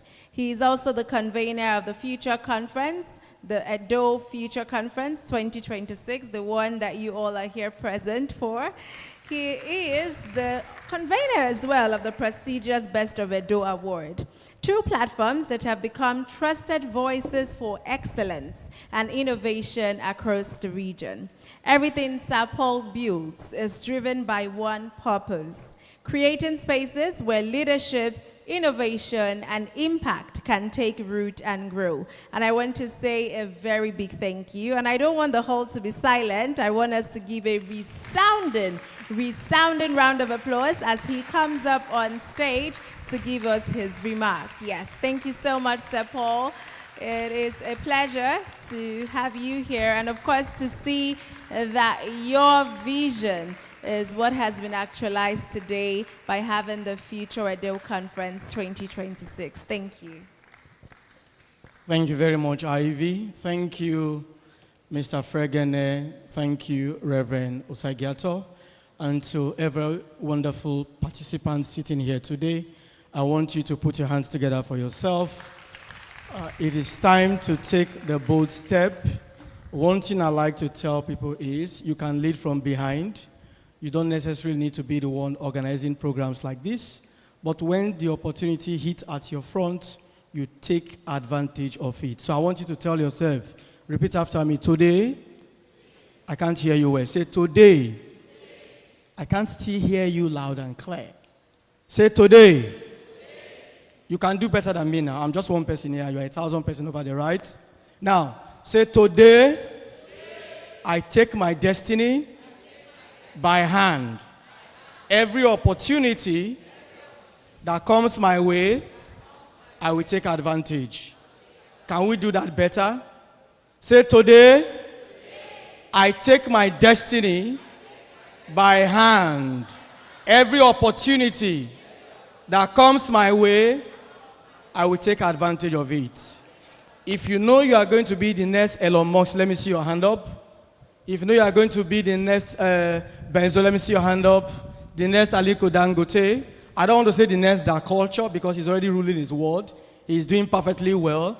And you are the next generation, right? So please a round of applause for yourself. I'm not going to waste your time. We have listened, we have heard from these professionals. But the question we should ask ourselves, where will you be leading tomorrow? What industry will you be leading tomorrow? What platform will you be leading tomorrow? It's more than saying, I am a CEO. That is the first thing that will destroy the factor that should build you. Put the CEO mindset name behind you and strive to write your name in the sands of time. I am here today doing this. It is because I love to create impact. It is because I want to see the next person that will be me when I am out of here. And I'm beginning to see them in you, not here at Unibel Auditorium, but somewhere far into the global stage where you'll be making impact. If you're a done person, please a round of applause to yourself. Everybody has spoken about AI. Everybody has spoken about AI perfectly well, but here are some few things I want to talk about. Innovation, leadership, entrepreneur, and artificial intelligence is necessary for sustainable development. But here is the problem. In Nigeria, in Africa, let me bring it to Edo State, we lack leadership. No matter how good you are with artificial intelligence, if you don't have good leadership skill, you can't succeed in business. Go and find out. Everyone that have thrived in business have high quality leadership skill. Secondly, you must have a good and sound business acumen. It's more to say, I am the CEO of XYZ, I run a digital platform, I do this and that. What you are saying is in existence, are you aware? What you are saying, someone else will come tomorrow and do it. I told my team, whatever we are doing today or we are planning has been planned 1,000 times before us. So nothing is new. It's not special. But what will distinguish you from the crowd is what? 1, your leadership skill. 2, your business acumen. 3, you have to develop yourself as an entrepreneur, not as a CEO. An entrepreneur are beaten and battered several times by the business they set up for themselves, by the business they run by themselves. Have you paid your staffs? Have you paid rent? Have your generator gone bad? Have you seen bad workmen to come and fix your equipment and yet it keeps getting bad? Have you had that experience? You have not started if you don't have any of that. You are not yet a CEO. The better ones running the society today globally are entrepreneurs. They are not just mouth-made CEO. So from this moment, you have to decide where you want to be. The money-making CEO or the ready-made CEO. Who are the entrepreneurs? You have to make that decisions today. I'm here to thank all of you for turning up. But beyond this conference is a drive we have established to train young leaders. As long as you see yourself, you identify yourself as a young leader, there is an institute, the first of its kind in Edo State here, a self-development institute, where we will be training you on leadership, entrepreneurship, business, and of course AI. Some of you are here to start using AI. It's not to use ChatGPT, that's AI. There are so many things AI can do for you that when you come meet us, we are going to school you through. And you'll be it's not just having the knowledge, it's having the knowledge to build a system that continuously provides money, income for you, not just money. Did you hear me? We'll put you through a process that will build you, prepare you on how you can begin to create systems. System is a process, not somebody coming to give you ₦1,000,000 and you are excited. While the business pitching was going on, we actually interswitch with time because our partners in the diaspora wanted to watch these young ones, and we started getting comments of the persons they want to have physical interaction with. For your information, we didn't come here to play. We meant everything we have promised, and it's already materializing. Like I said, you can be the next Aliko Dangote from this place. You can be the next Elon Musk from here. There are people who have this money in hundreds of thousands of dollars looking for the right people to invest it on. They don't want a today person. They want a transgenerational person. How many businesses in Nigeria outlive the owner? Very few. I doubt if there is any. Those from the Western world don't invest on people that live for today. They want to invest on people that live for even after the next or second generation coming after them. So, pitching your business at every platform might not give you an opportunity to earn because you are not doing the right thing. If your business cannot live after you, it's no business. So we'll be expecting all of you, or some of you who will understand my message right now, that this is just a platform to bring you to a point where you can be trained as a leader, you can be trained as a business guru, you can be trained as an entrepreneur with A-list instructors, lecturers from across the world. I make bold to tell you we're in partnership with 2 universities, one from Canada, Georgia, and the other one from Florida. A-list university, you can check them out, that are ready to take our students. There are people that have attended conference like this in an auditorium like this in Nigeria, and the next minute, they're in a conference like this in the United Nations. Now you have to choose the path to follow. Something must inspire you. Something must drive you. Something must tell you where you want to be. Now, many are called, few are choosing. Every one of you that are here today will not be beneficiary. Not because we don't have the capacity, because you will return back unprepared. To those that are prepared, we are ready to take you by hand. One of the speakers said, whenever you need counseling, reach out. While Dakocho walked to his seat, he has received over 3-4 questions, even before the discussion part. These are people that are hungry for wanting to know what will take them to the next level. You don't need too much grammar. You don't need too much speech from too many persons. You just need one message. When you can run with your one message, you will definitely get to your destination of success. Thank you very much once again. As I please invite Reverend Osaigi to the high table, let me also call that culture Fregene to please come over while we have questions from the audience in another 10-15 minutes before we take a bow for today. Thank you very much. May I invite the hosts to continue with the event. Thank you very much, Sir Paul Ofoni. Please, a round of applause for him. So you heard what he said. This is not just a one-day event. This is actually leading up to something.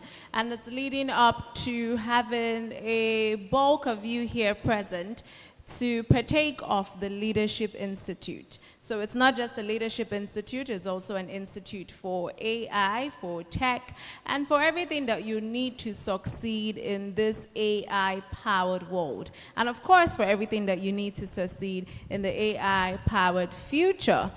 Blessing will be joining us very soon. So for those of you who are just coming, I'll do another introduction for our panelists. I have here Mr. Prince Fregene. He is the CEO of DAC, a professional, a filmmaker, and a digital strategist. He has a film academy called OgeeLinks, and he also produces and directs at Ewo TV Plus satellite station, and he does a host of other things. So we have the CEO of DAC Culture, who is very passionate about leadership, entrepreneurship, and basically grooming the present generation for the future. And of course, Reverend Osagiato Izevige, who is also very passionate about using filmmaking and basically creativity to grow the future and basically to progress. So thank you so much for joining us. There are 2 panelists.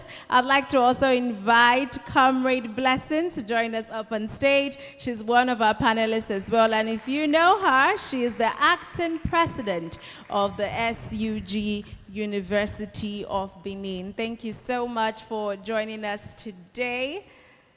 So yes, we are about to commence the panel session, and during this panel session, Success Ivy Ehibo, will be acting as your moderator. So I want you all to give a round of applause for our panelists and a round of applause for yourselves.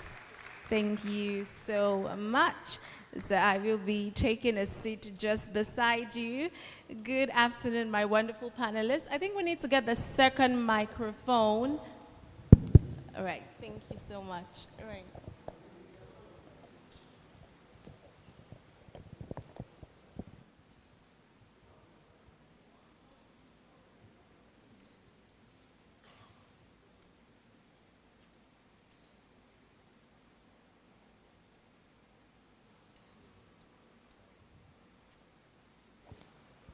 All right, so the panel sessions are about to begin, right? And would love for any of you who have questions to write your questions down.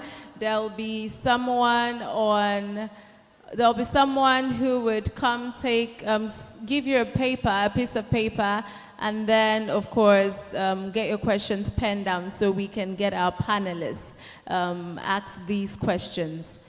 So, of course, the panel cannot be complete without our convener being here on seat. I want you all to give a very big round of applause and a resounding welcome to Sir Paul Ofoni. So he is, would I call him a lead panelist? I think he should be called our lead panelist, right? He is the convener of this beautiful event today and the CEO of Walkfront Africa. And if you're familiar with the entertainment terrain in Edo State, I'm certain you must have heard of the Best of Edo Awards.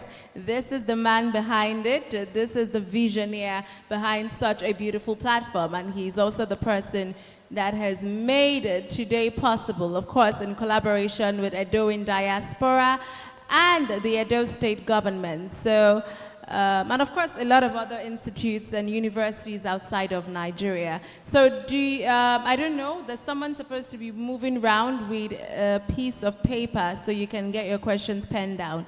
But whilst that happens, or before that happens, I'd like to maybe pass the mic, right? So does anyone in the audience have a question for either of our panelists? Okay, so there's someone in the audience that has a question. I would need someone to come help us pass the mic. Any of the ushers, any of the team members?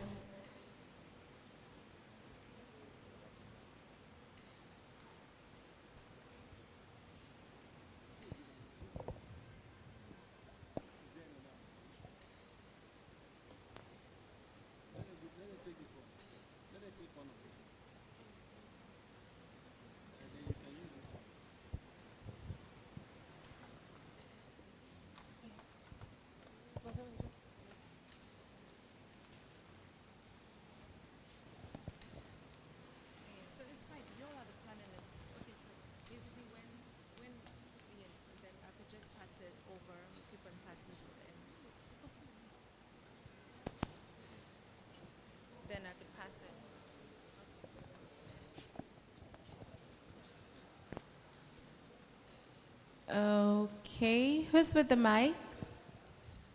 All right, so someone wanted to ask a question. He's behind you. The man with the black and blue shirt.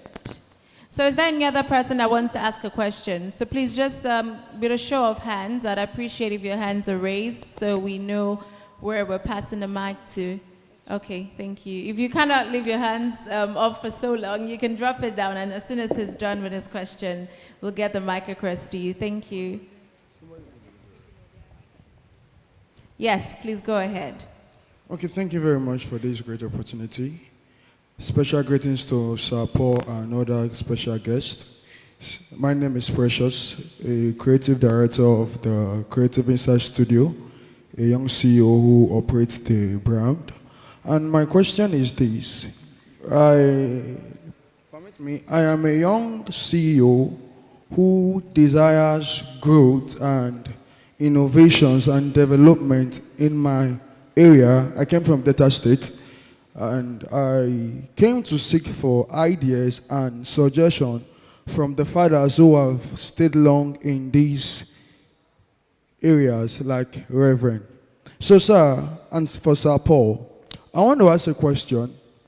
For somebody like me who desires to get more development personally beyond where I stand, I am a graphics designer, a content creator, an editor, and someone who uses AI also.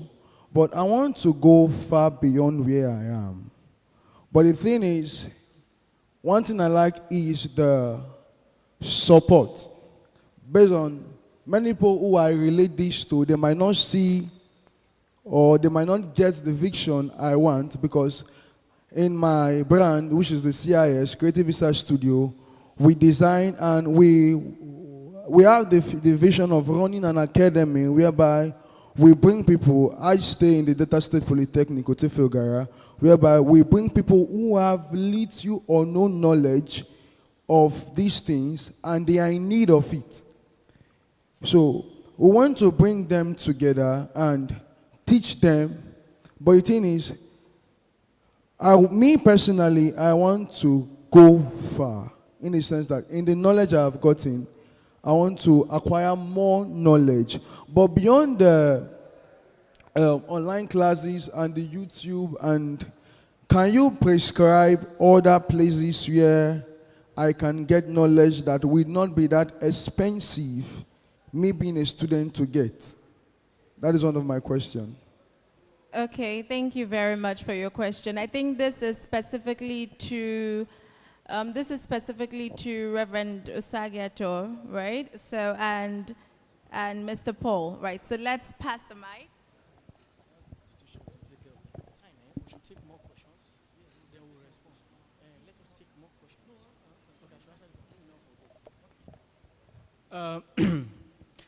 The question asked by the young man over there is, I want to assume is asked by everybody, and some of us don't like talking in public. That's why some persons will not ask questions, but my response will be beneficial to everybody. First and foremost, learning is a continued process.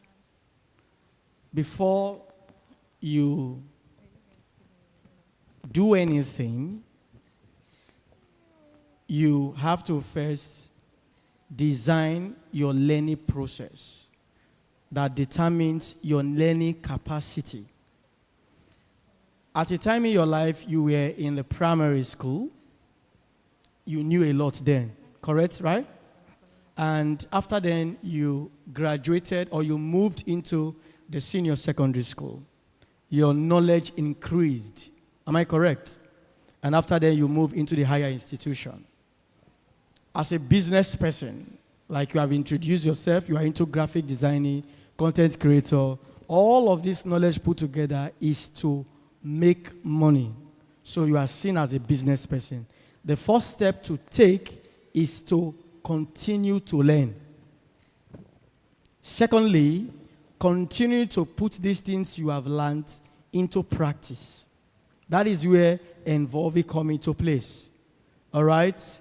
Don't depend or rely on when you attend James College, where you paid 1 million naira for a particular course. You come out successfully and become a top-notch graphic designer. No. There are some persons, I will give this illustration. There are some persons who went to a public school. They are doing way better than those who went to a private school. It's just for you to continue to learn, continue to be creative. Your skill must be solving problem. Once your skill keeps solving problem, you keep getting engaged, you keep getting money, you keep improving that same skill so to solve a better, bigger problem that comes. It's just a system, all right, that places you where you have dreamt of attaining, that level you have dreamt of attaining. The lecture, the continuous training and learning helps you to continuously answer to the challenges that comes to the services you render, and that also helps you improve on the knowledge you have on that services that you are rendering. And by so doing, you just find yourself growing financially, growing in that business community or environment, and you become top-notch, you become recognized, you become known as pioneer in that particular field. Thank you. Let me just quickly add to, I think your question was that you want to grow more in your business, the ideas that you want to see where you can learn more. I think I was hearing you well. All right, not to talk much, maybe after the whole program, talk to me. All you need when in terms of how to scale your business to the next level, just see me, we can talk more, and we'll be able to help in that area. Okay, thank you very much. I want to just round up and say a word based on I could relate what he's saying because I was once there, but thinking differently. Now, you are in a position where you want to be somewhere and you are ignoring the process. You understand? That place you want to see yourself, like he said, Mr. Paul, people have done it before. They've gone through your step before. Study it. They went through process.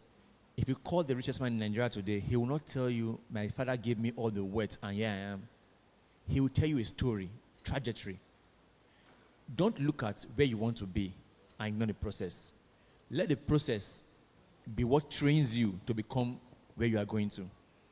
If you do that, I can assure you, you will not even think, when you get to that place of your fulfillment, you will not recognize it that you will not feel so, how will I put it now, you will not be carried away, you'll be focused because the pain you went through has kept you in shape and structured you into your destiny. Thank you very much.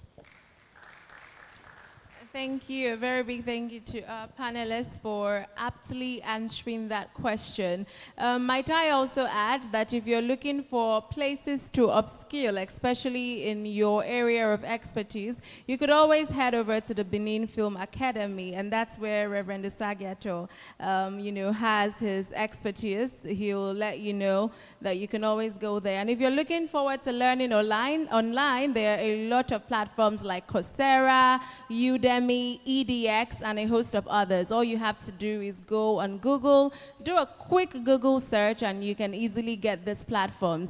Of course, as Sir Paul also said, it's very important to be offering a valuable skill. Once you offer value, money follows almost immediately after. And as Reverend Usagiato also said, you can make sure to reach out to him. And of course, from Mr.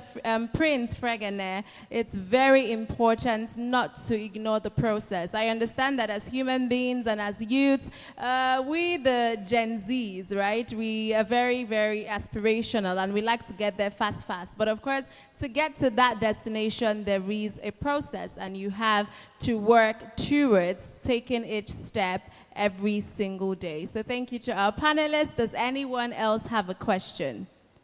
Okay, so there's someone holding the mic, right? Tell us the question. We have a question here and says, what would be your take on the view of education as AI is currently taking over a lot of space and business services? Should we still take on education or use it as a means to an end or leave school totally? So the question is to any of the panelists. All right. Let me get the question again. Is it whether you should start learning AI or leave school totally? Exactly. You should just focus on AI and forget about education. AI is taking all businesses. AI is not taking any business at all. A perfect example, when I was giving my speech, I literally said that AI is here to help us do what we need to do faster and help you to get things done. It's like before the advent of car, right? Our forefather used to trek from Benin to Lagos. It takes them 5 days, 3 days to trek there. They will carry a pot, small pot of, there's small water inside. They'll put it on their soldier, carry some food. They will eat, get to a certain place. They will sit down, eat, sleep, continue the journey. But today, there is something new that came in, car.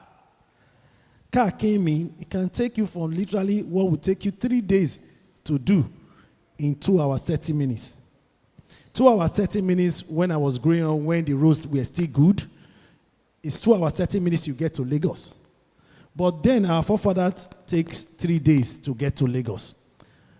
Same thing with the AI now. It's just aiding you to get things done faster. Right from when you were born, AI has come to be. It's just that we are in the advanced level.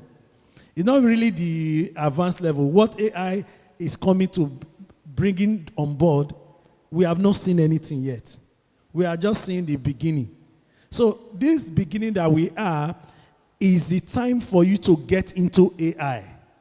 Get yourself acquainted with it. Two things that will be ruling the world.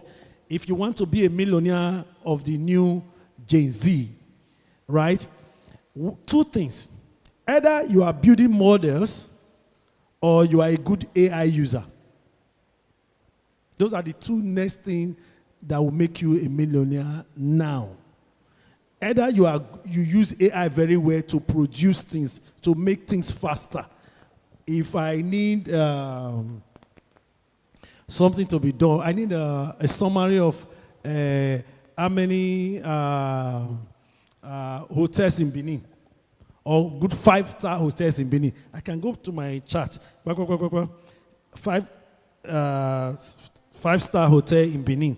In 2 seconds, 1 second, say, pew, all the addresses of the hotels are in my thing, then I can choose where I want to go. That's AI. Before, if I say I need, I want to know if I'll be looking for how many. Do you know any hotel in Benin?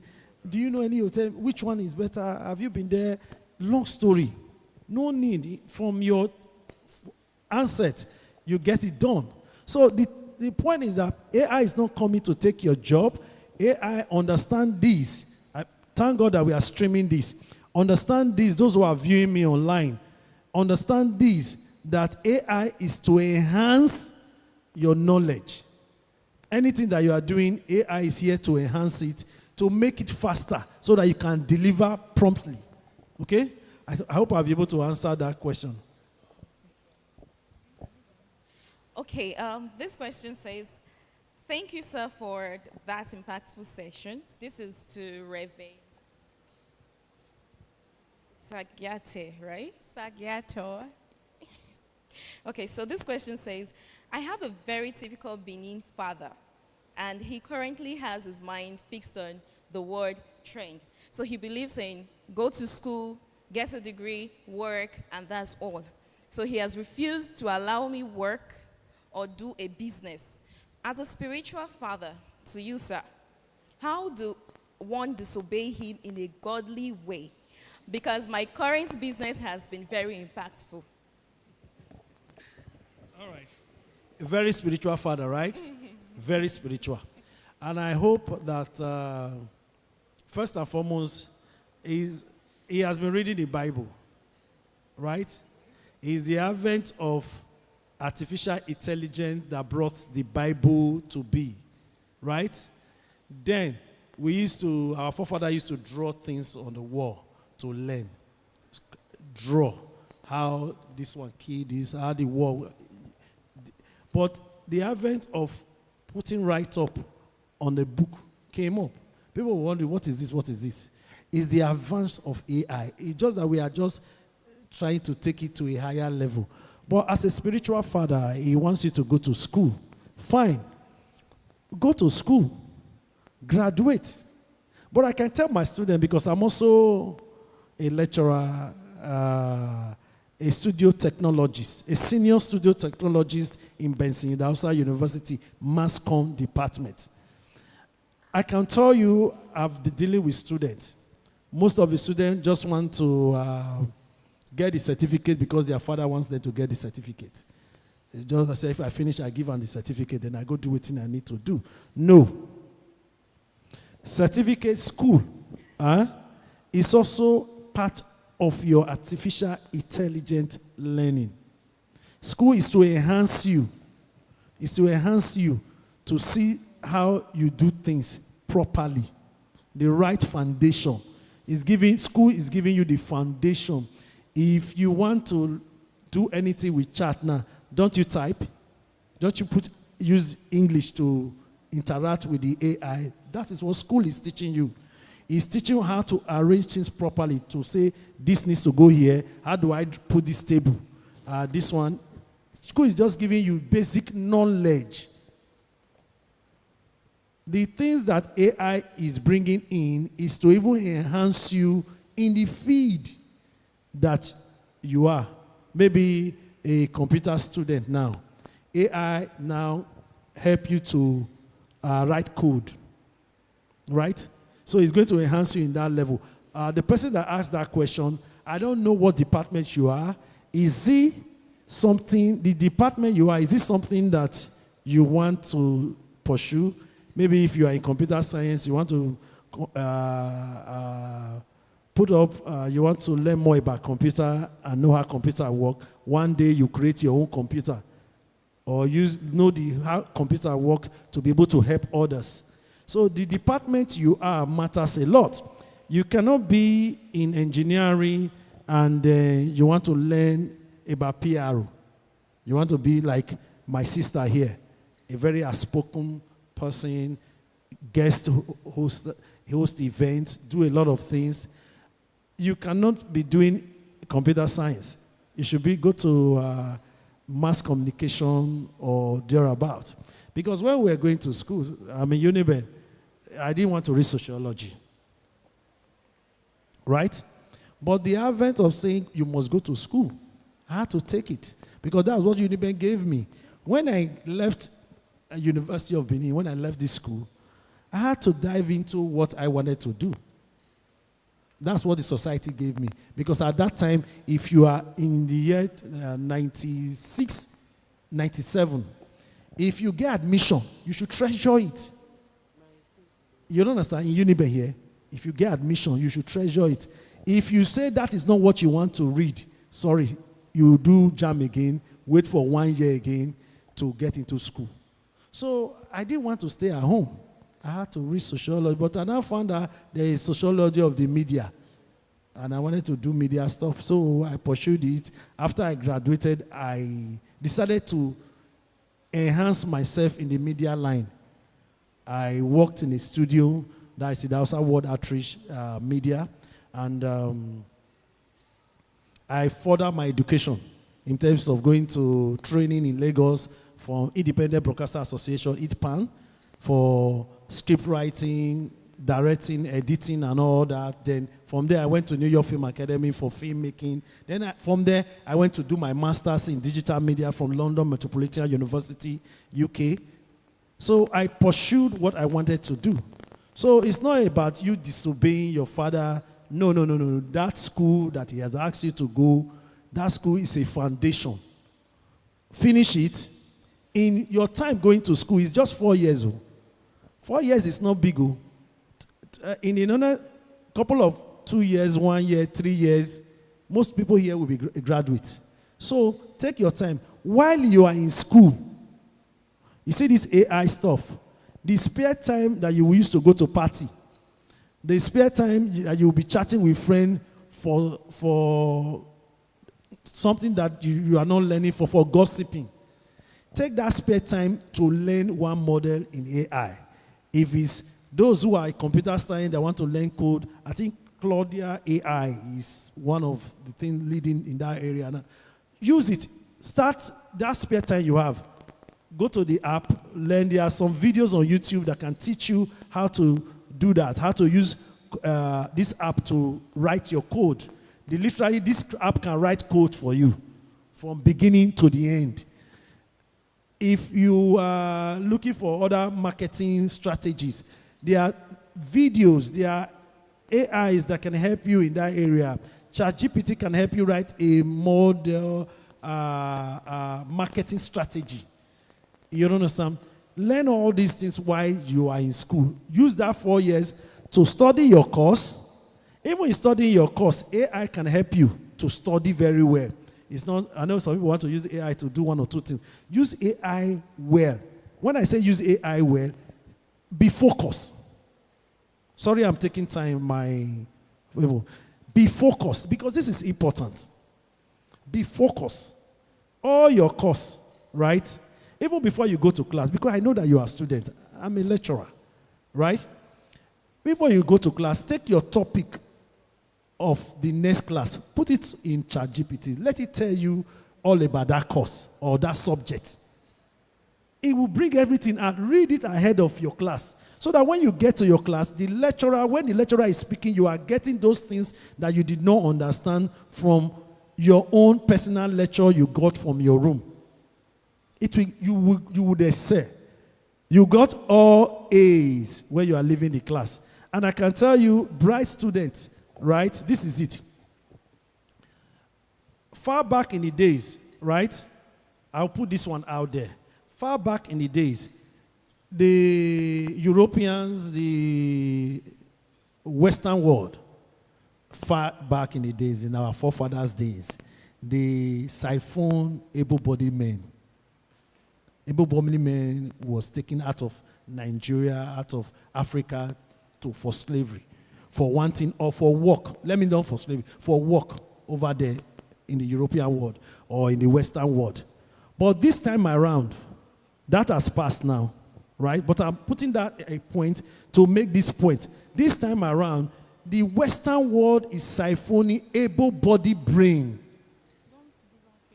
They are siphoning able-bodied brains. If you have brain, you have studied, you have A's. If you see now, there's a lot of scholarship. That's one model that you use to siphon able-bodied brain. There are a lot of scholarship abroad. If you are good, you are a first-class student in science. Most of the siphon science students, doctors, engineering students, computer students, anything that has to do with science. You can hardly get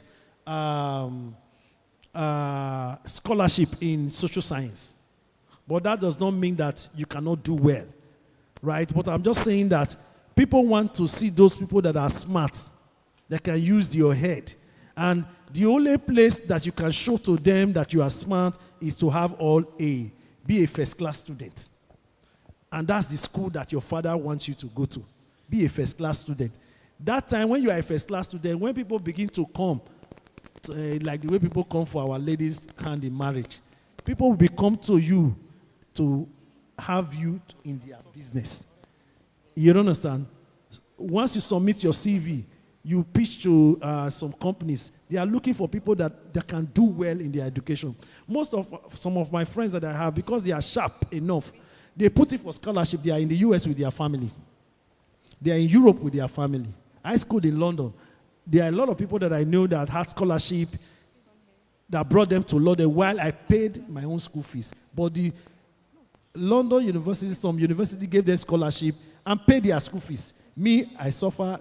My parents, my wonderful sister, senior sister, paid my school fees, right? But there were some people that were so sharp in science and all that, their father didn't need to pay school fees. They went there on scholarship, and off they go, right? So I would encourage you to say that the only... All right, I also greet the other universities here because of the 5th industrial revolution, because that's what it is.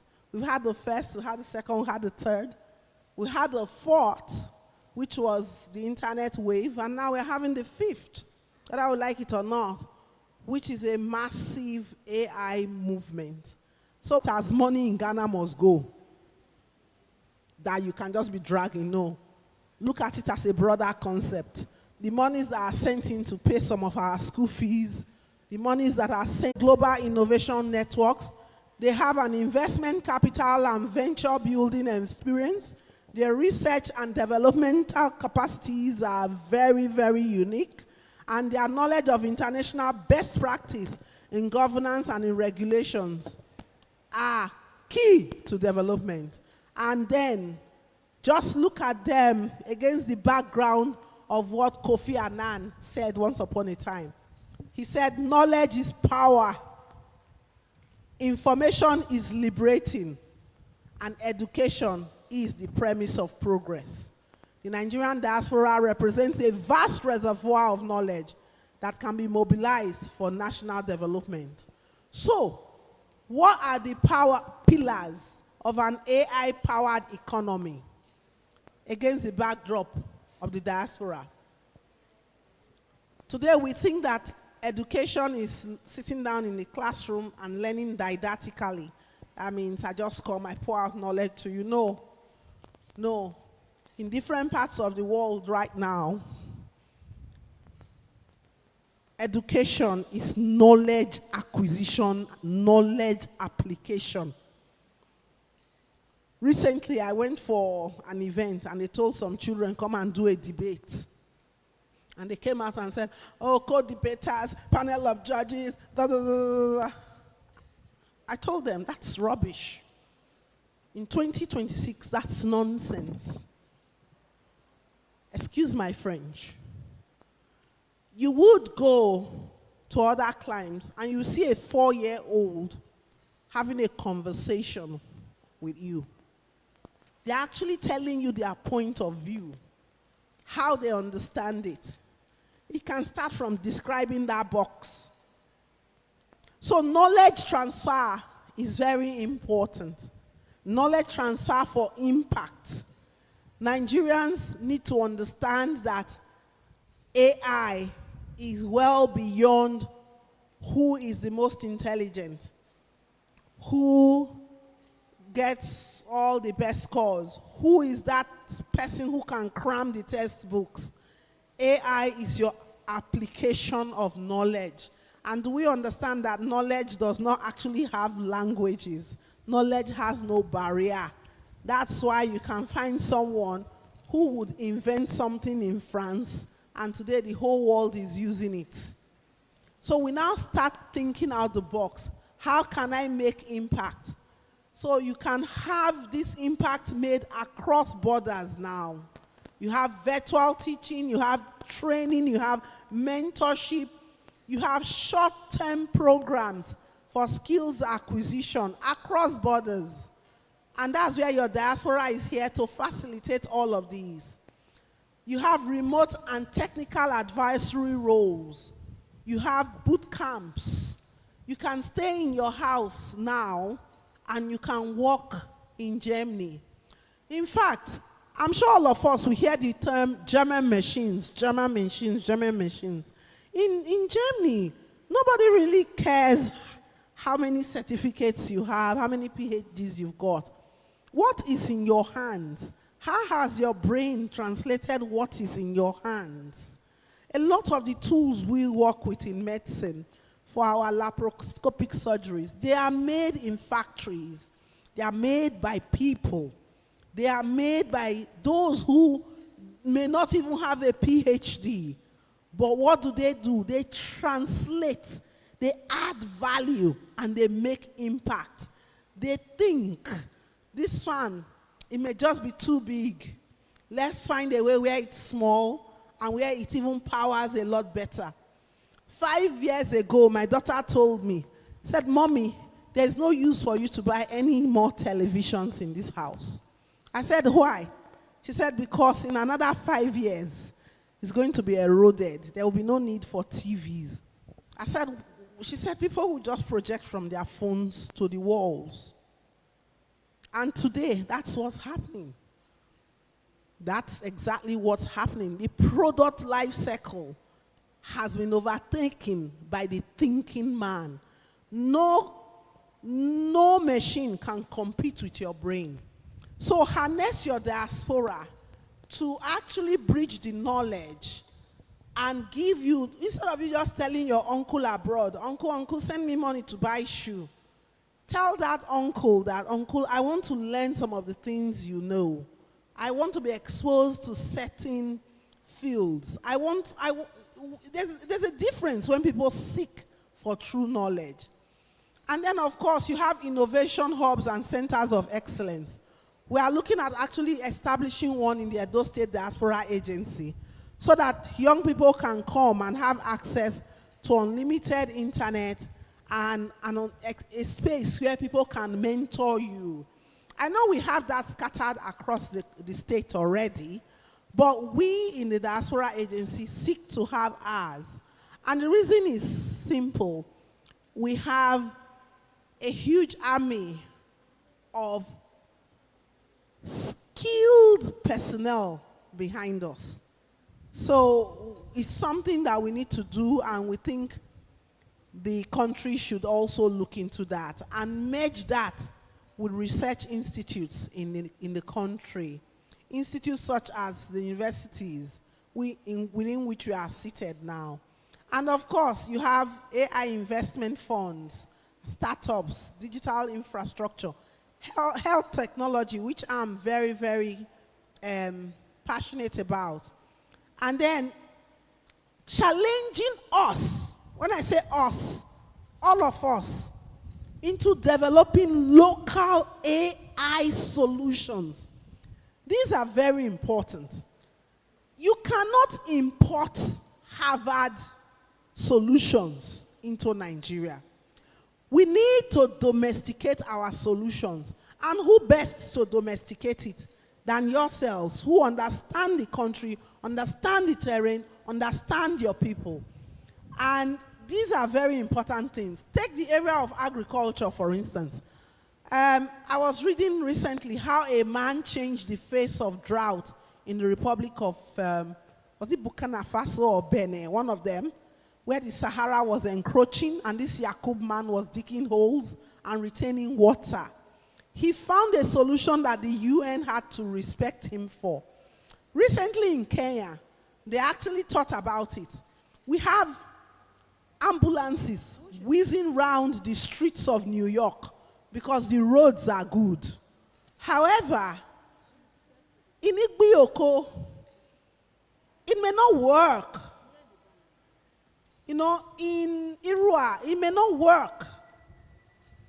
You know, so what do? We need to think out the box.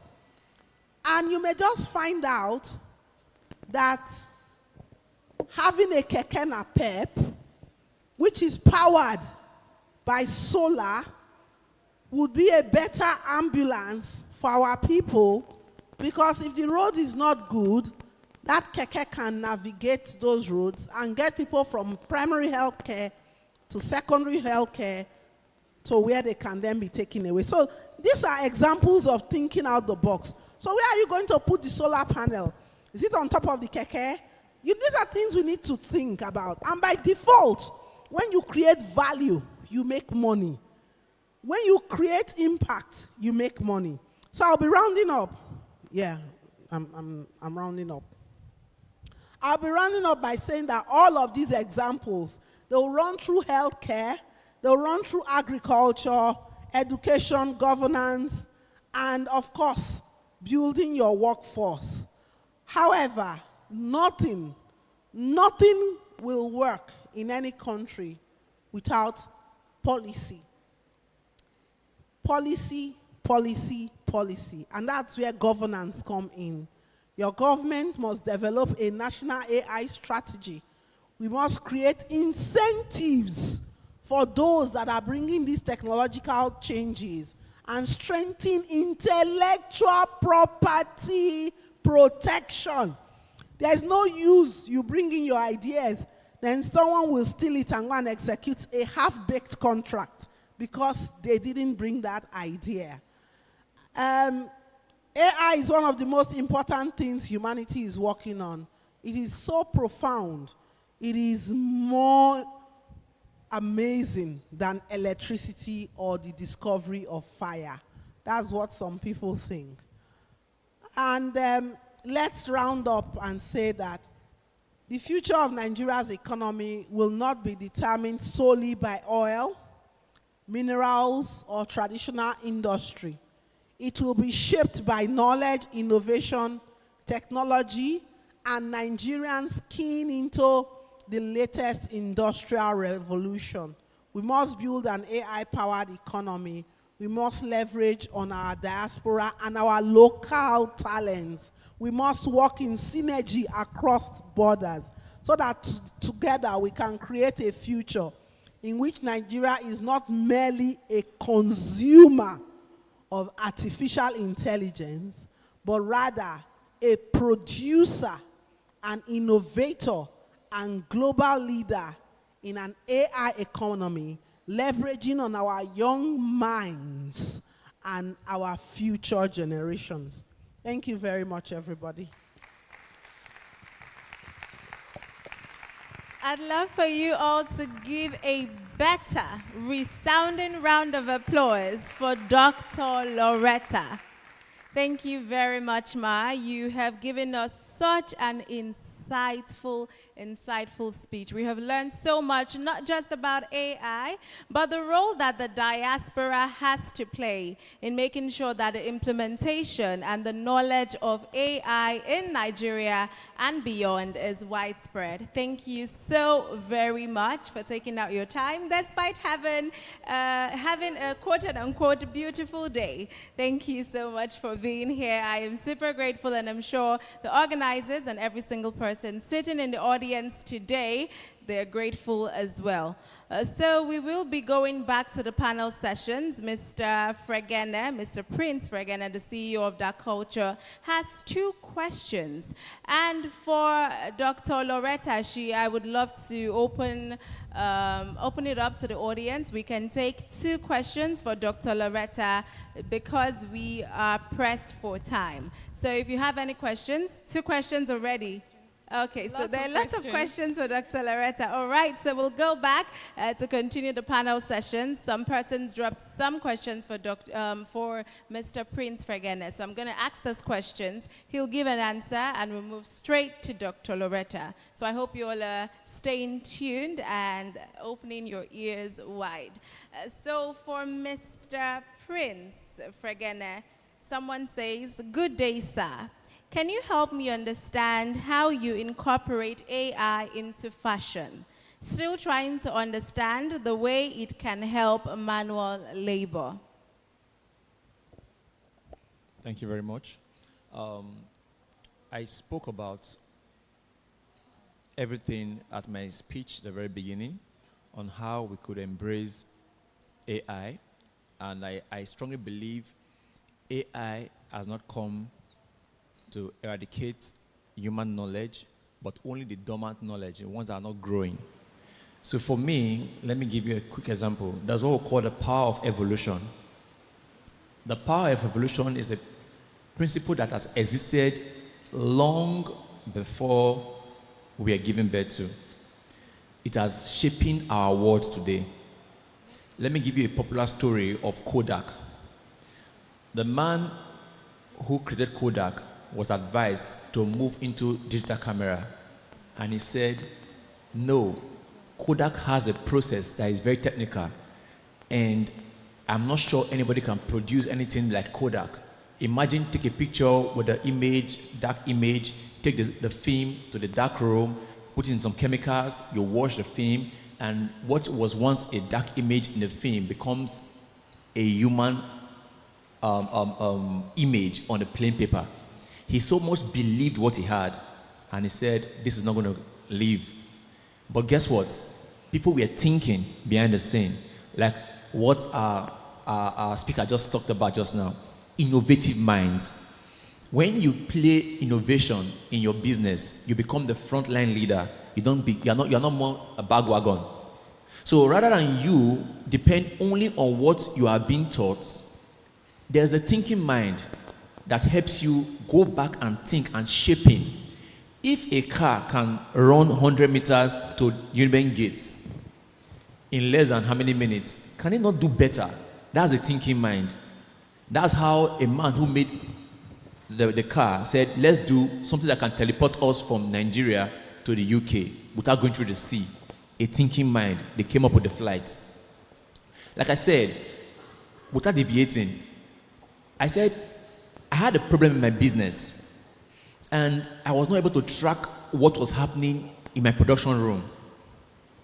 I did not have to start looking for someone to tell me the problem. I resolved the problem myself. I was able to identify the problem. And I had a team, my personal assistant, my online rep. We had a meeting together. What is this issue? How can we solve this issue? We brought an idea. I said, okay, my PA, she has IT ideas. I said, can we do this? Create an indigenous app that can function for that culture only. The app was just for the company. If on that designer use that app, it will not work for them. Because what we are facing might not be what they are facing. They might be similar, but not continually detailed as what we are facing. We created a design that will function for our company. That's the thinking mind. If I had not done that, I would have been in the same problem. And guess what? The tools that was used was generated by AI.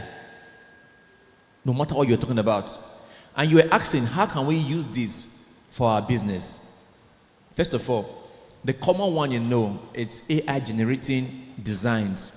Far back as when I was doing fashion, if you have a detailed client, a more exclusive client, you have to sketch for the client with patterns, with Corel Draw, or with a fashion app we have on internet then. But that's too fully to be, too old fashioned. Now, just give it a prompt and it creates what you want. Give it the accurate prompt. Study how to use the prompt accurately. You understand that? Talking about building a structure in your business, AI can help you build a perfect structure in your business. Talk about marketing, AI can help you market online. Am I answering your question?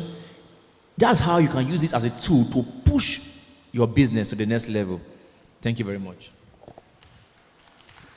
Thank you very much. So we have another question here, and it goes, Safregene, how are you able to pull through the funding aspect, especially what we are facing today as young Africans? And with the use of AI, I hear some persons say creativity will be lost if you continue to use AI. Please, sir, how true is this? Okay, the first one is a deviation from the AI, the real topic we are here for, but I'll answer that question. People say they have business idea. What they are facing is funding. I will tell you for a fact, you're not facing funding. You have not discovered yourself yet. There's a man who says the best way to walk through my destiny is that wall. That man, if he's determined, he will go through that wall, not an empty space. When I was in this school, Uniben, 2003, 2004, I studied geology. I'm from Delta State. I should be working in the OFM today. But before I entered this school, I told myself, I don't want to work for anybody. I want to be my own boss. Not because I didn't have the background to work in OFM. My family should have put me in OFM and everything.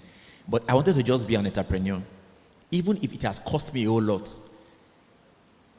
I started reaping the result of my labor just a few years ago, but I had to pay the price. Why?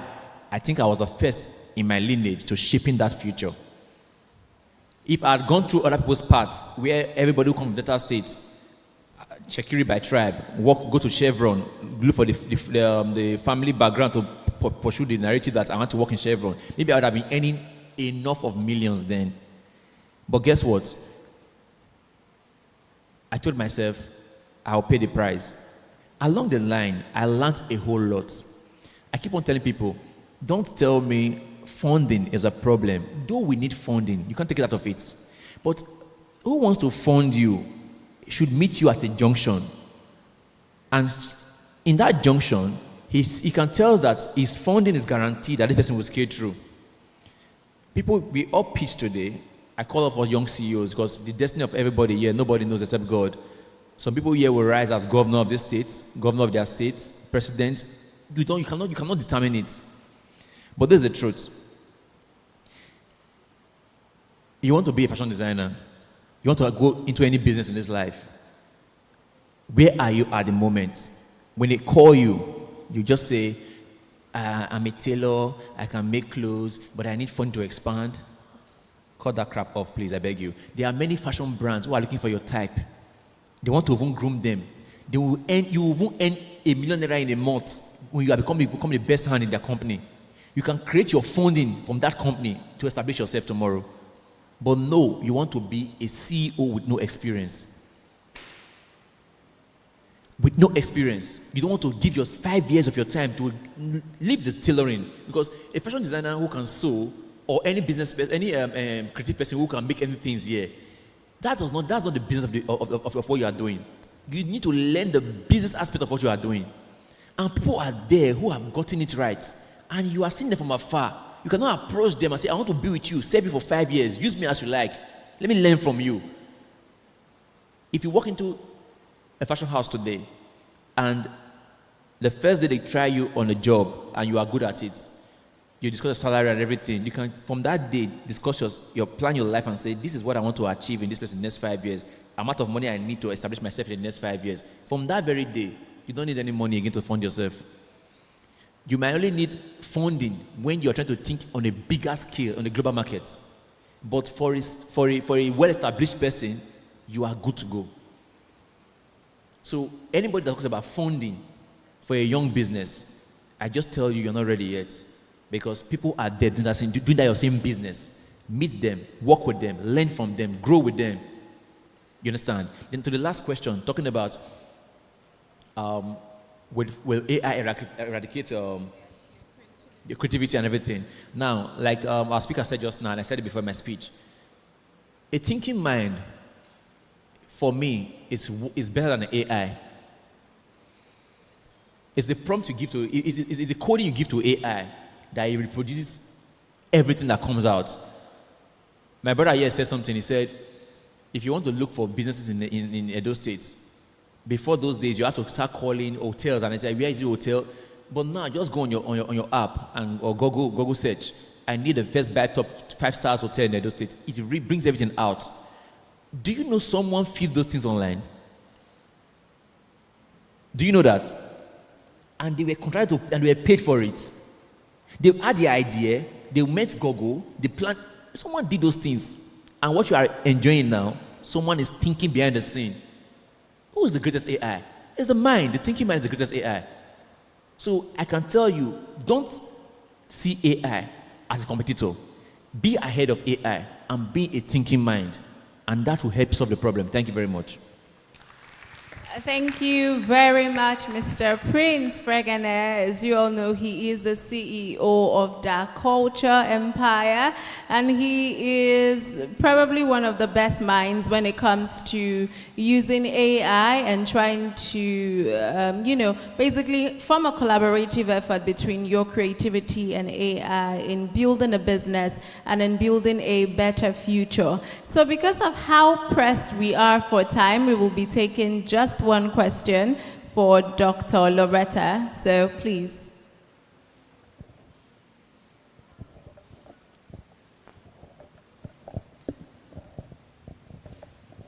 Thank you. Okay, meanwhile, now, can you permit us? Ms. Blessing has one from the students. So let's quickly take this. So, Comrade Blessing, this says, what's your advice to students that want to upskill but have limitations, especially with their studies? What's my advice for students? To the president, the SCG president. Oh, for you? Yes, sir. Thank you. Okay, thank you. Let me just leverage on my experiences. Before coming to school, I had issues with my own parents. Just like the question he answered then, my parents also said, Blessing, you will not go to school. Go and upgrade your skill and open a shop and start doing something. I am more of a business person than any other thing. So I will tell you, balancing your business and your school, it's simple. The first thing you should have in mind is it's not difficult to do. All you have to do is set your priorities right and be disciplined. It's that simple. Set your priorities right and be disciplined. Thank you. Okay, ma'am, this is for you. And first it says, thank you so much for the wonderful lecture in a short time. And the first question says, how do you find your vision and purpose that drive you? How do you find your vision and purpose that drives you? Can I match the other one together? So the other one says, what are the formula to follow to shaping the society and impact his generation? So it's like... Thank you. How do I find vision and purpose that shapes, right? No, that drives you. That drives me. Exactly. So how do we find our vision and our purpose that drives us? It's not every day you wake up and you just be gingering. I'm going to do this, I'm going to do that, I'm going to do that, and you really do it. No. I think first of all, you must be in touch with your humanity. We are human beings, we get tired, sometimes we get put off by the reality in front of you. However, this is where your mind comes in. I think your mind, your brain, is the biggest AI created by God. Is that huge artificial yet natural intelligence which you put to use. So what is your own vision? Where do you want to see yourself? Do you have a vision board? She said something just now about discipline. Do you have a vision board?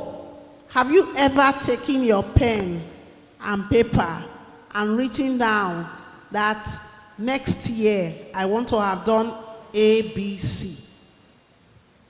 And then you've followed that routine religiously to get it done. That's where the cocoa is, as they will say. And to actually wake up every day and actually put in that effort, it's God's grace. I'm a strong woman of faith.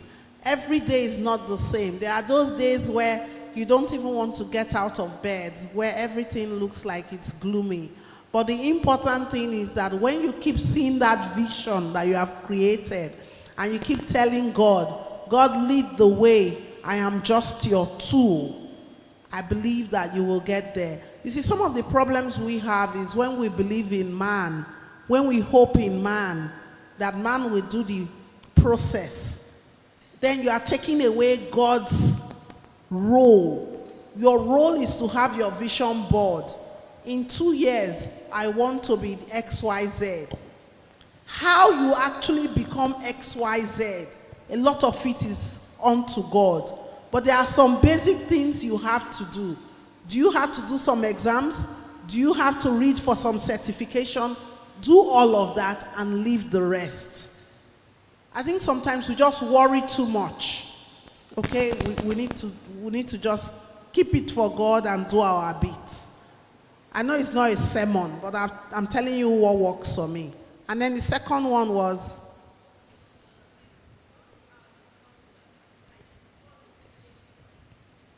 the formula you must follow to shape future is to actually prioritize. I think these days I'm seeing a lot of young people who think there is a shortcut to success. I like what my brother Fregene said, how he's walked and walked and walked, and how it is only a few years ago, it looks like he's beginning to reap the dividends of that labor. I have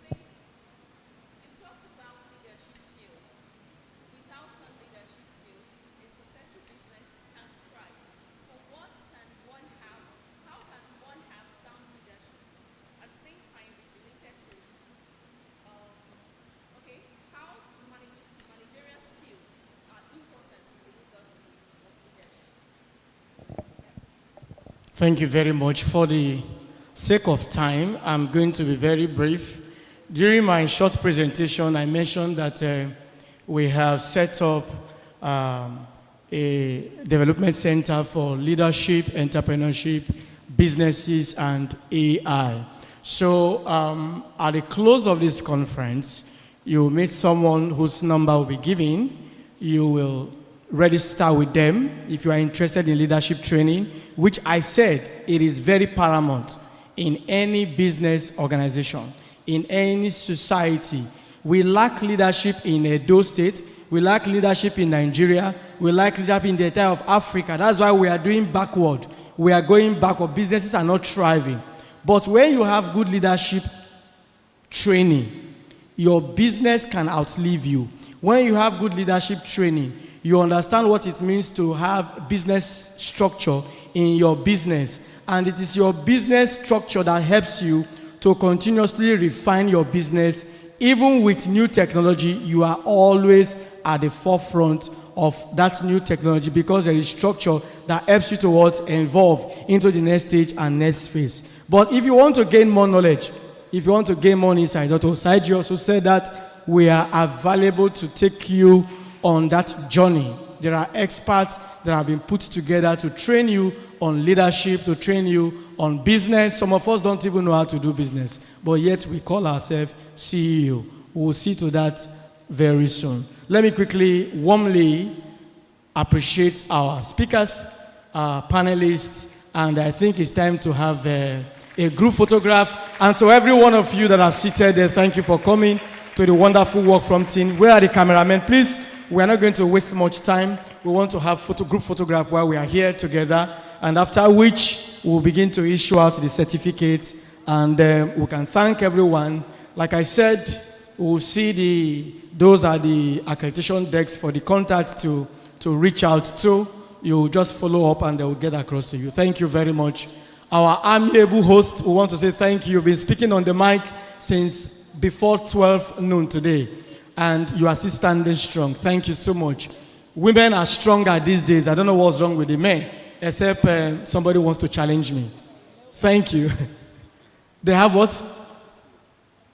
Okay, thank you very much. Thank you so much.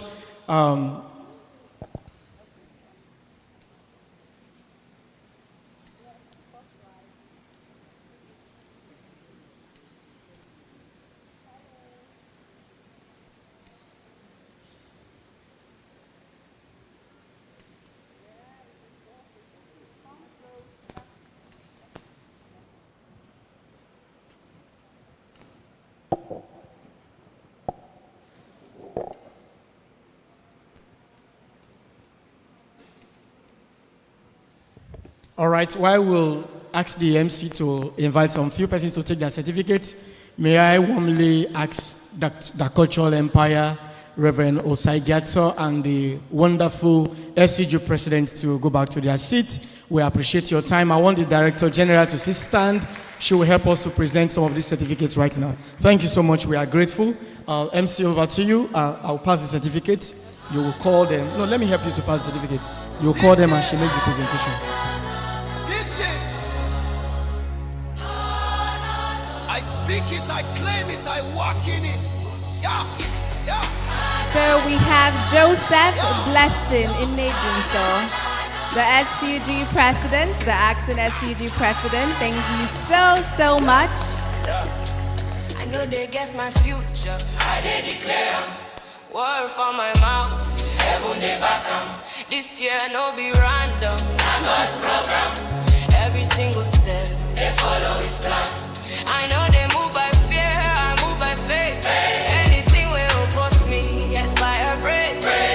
From the first day to the final day. I'd like to welcome Mbachu Joy Ifoma. Please come up on stage for your certificate. This year, I walk in favor.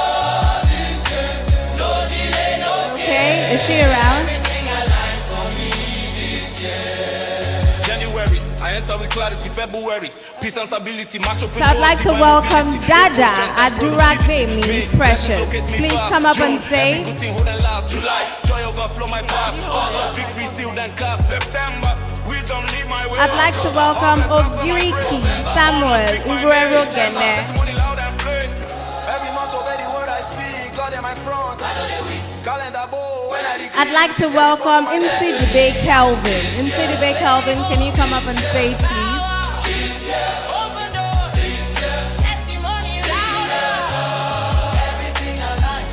I'd like to welcome Meaty Paul. Meaty Paul, can you come up on stage?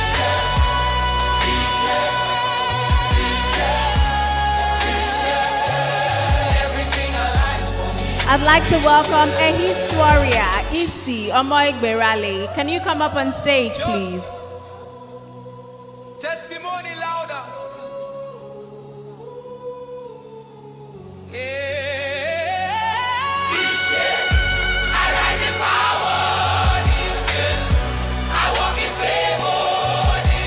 I'd like to welcome up on stage Odua Osaugwe Helen. Odua Osaugwe Helen, can you come up on stage, please?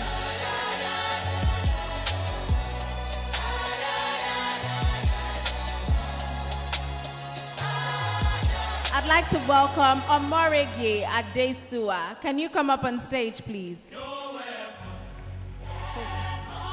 Formed against me. Yeah.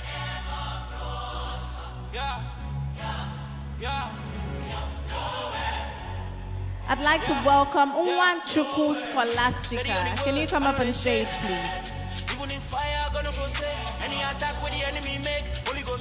I'd like to welcome Otasowie Success Osasenaga. I'd like to welcome Ovie Divine Eguono. I'd like to welcome Isa Gloria Oluwabukola. I'd like to welcome Afam Okuchukwu Victory. Please, can you come up on stage? I'd like to welcome Isi Dahome Naomi Ose. Can you come up on stage, please?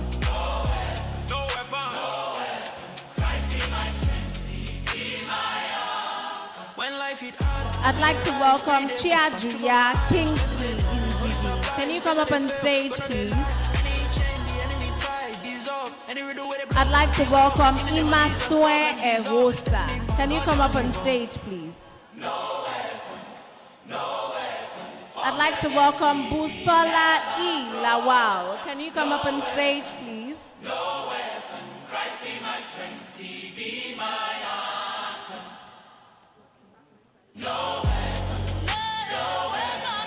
I'd like to welcome Osamagbe Omoloki. Can you come up on stage? I'd like to welcome Irewole Oluraide. I hope I pronounced your name correctly. Please forgive me.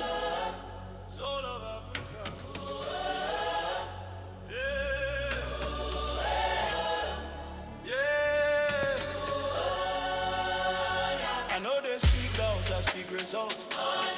Word from my mouth, heaven consult. Any promise God give, no default. I stand on truth, I know they heart. If I pray at once, I know they fear. God, they gladly signal clear. When faith talk loud, down disappear. I put time and case close, yeah. What God begin, He go complete. Every delay, bow at His feet. From the unseen to the concrete. Amen, Amen on it. Amen on it. Oh. Amen on it. Every prayer where I pray, I put amen on it. Move. Amen on it. Fire. God don't confirm, I stand on it. Amen on it. I know they beg twice for waiting a line. If God talk, there's no final sign. I know they just proof I just divine. Amen, they lock on finish line. Some battles end when faith responds. Some answers they wait make you stand strong. I know they shake a hold on. Amen, be my victory.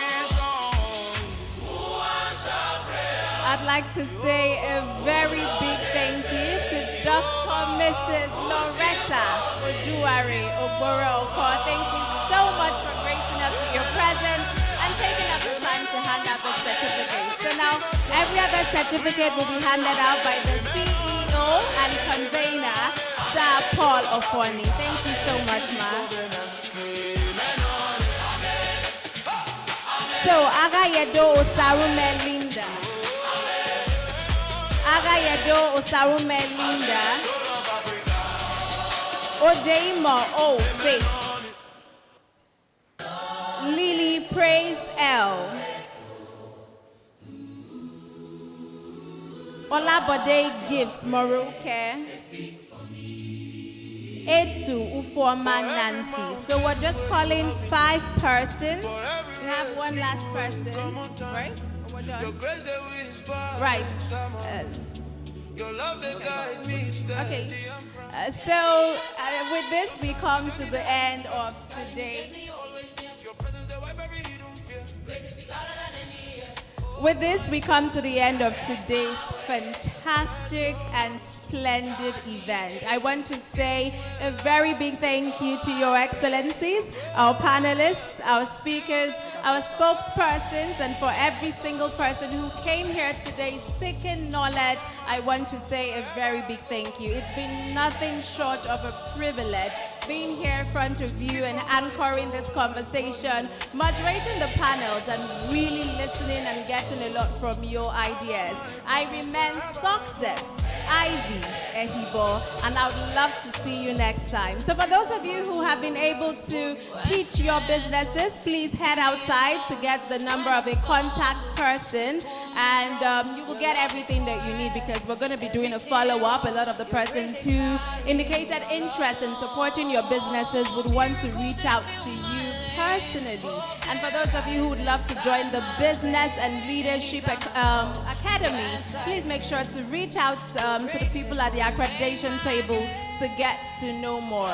Thank you, thank you, thank you. I do not take you all for granted. It's been a wonderful, wonderful time. Have a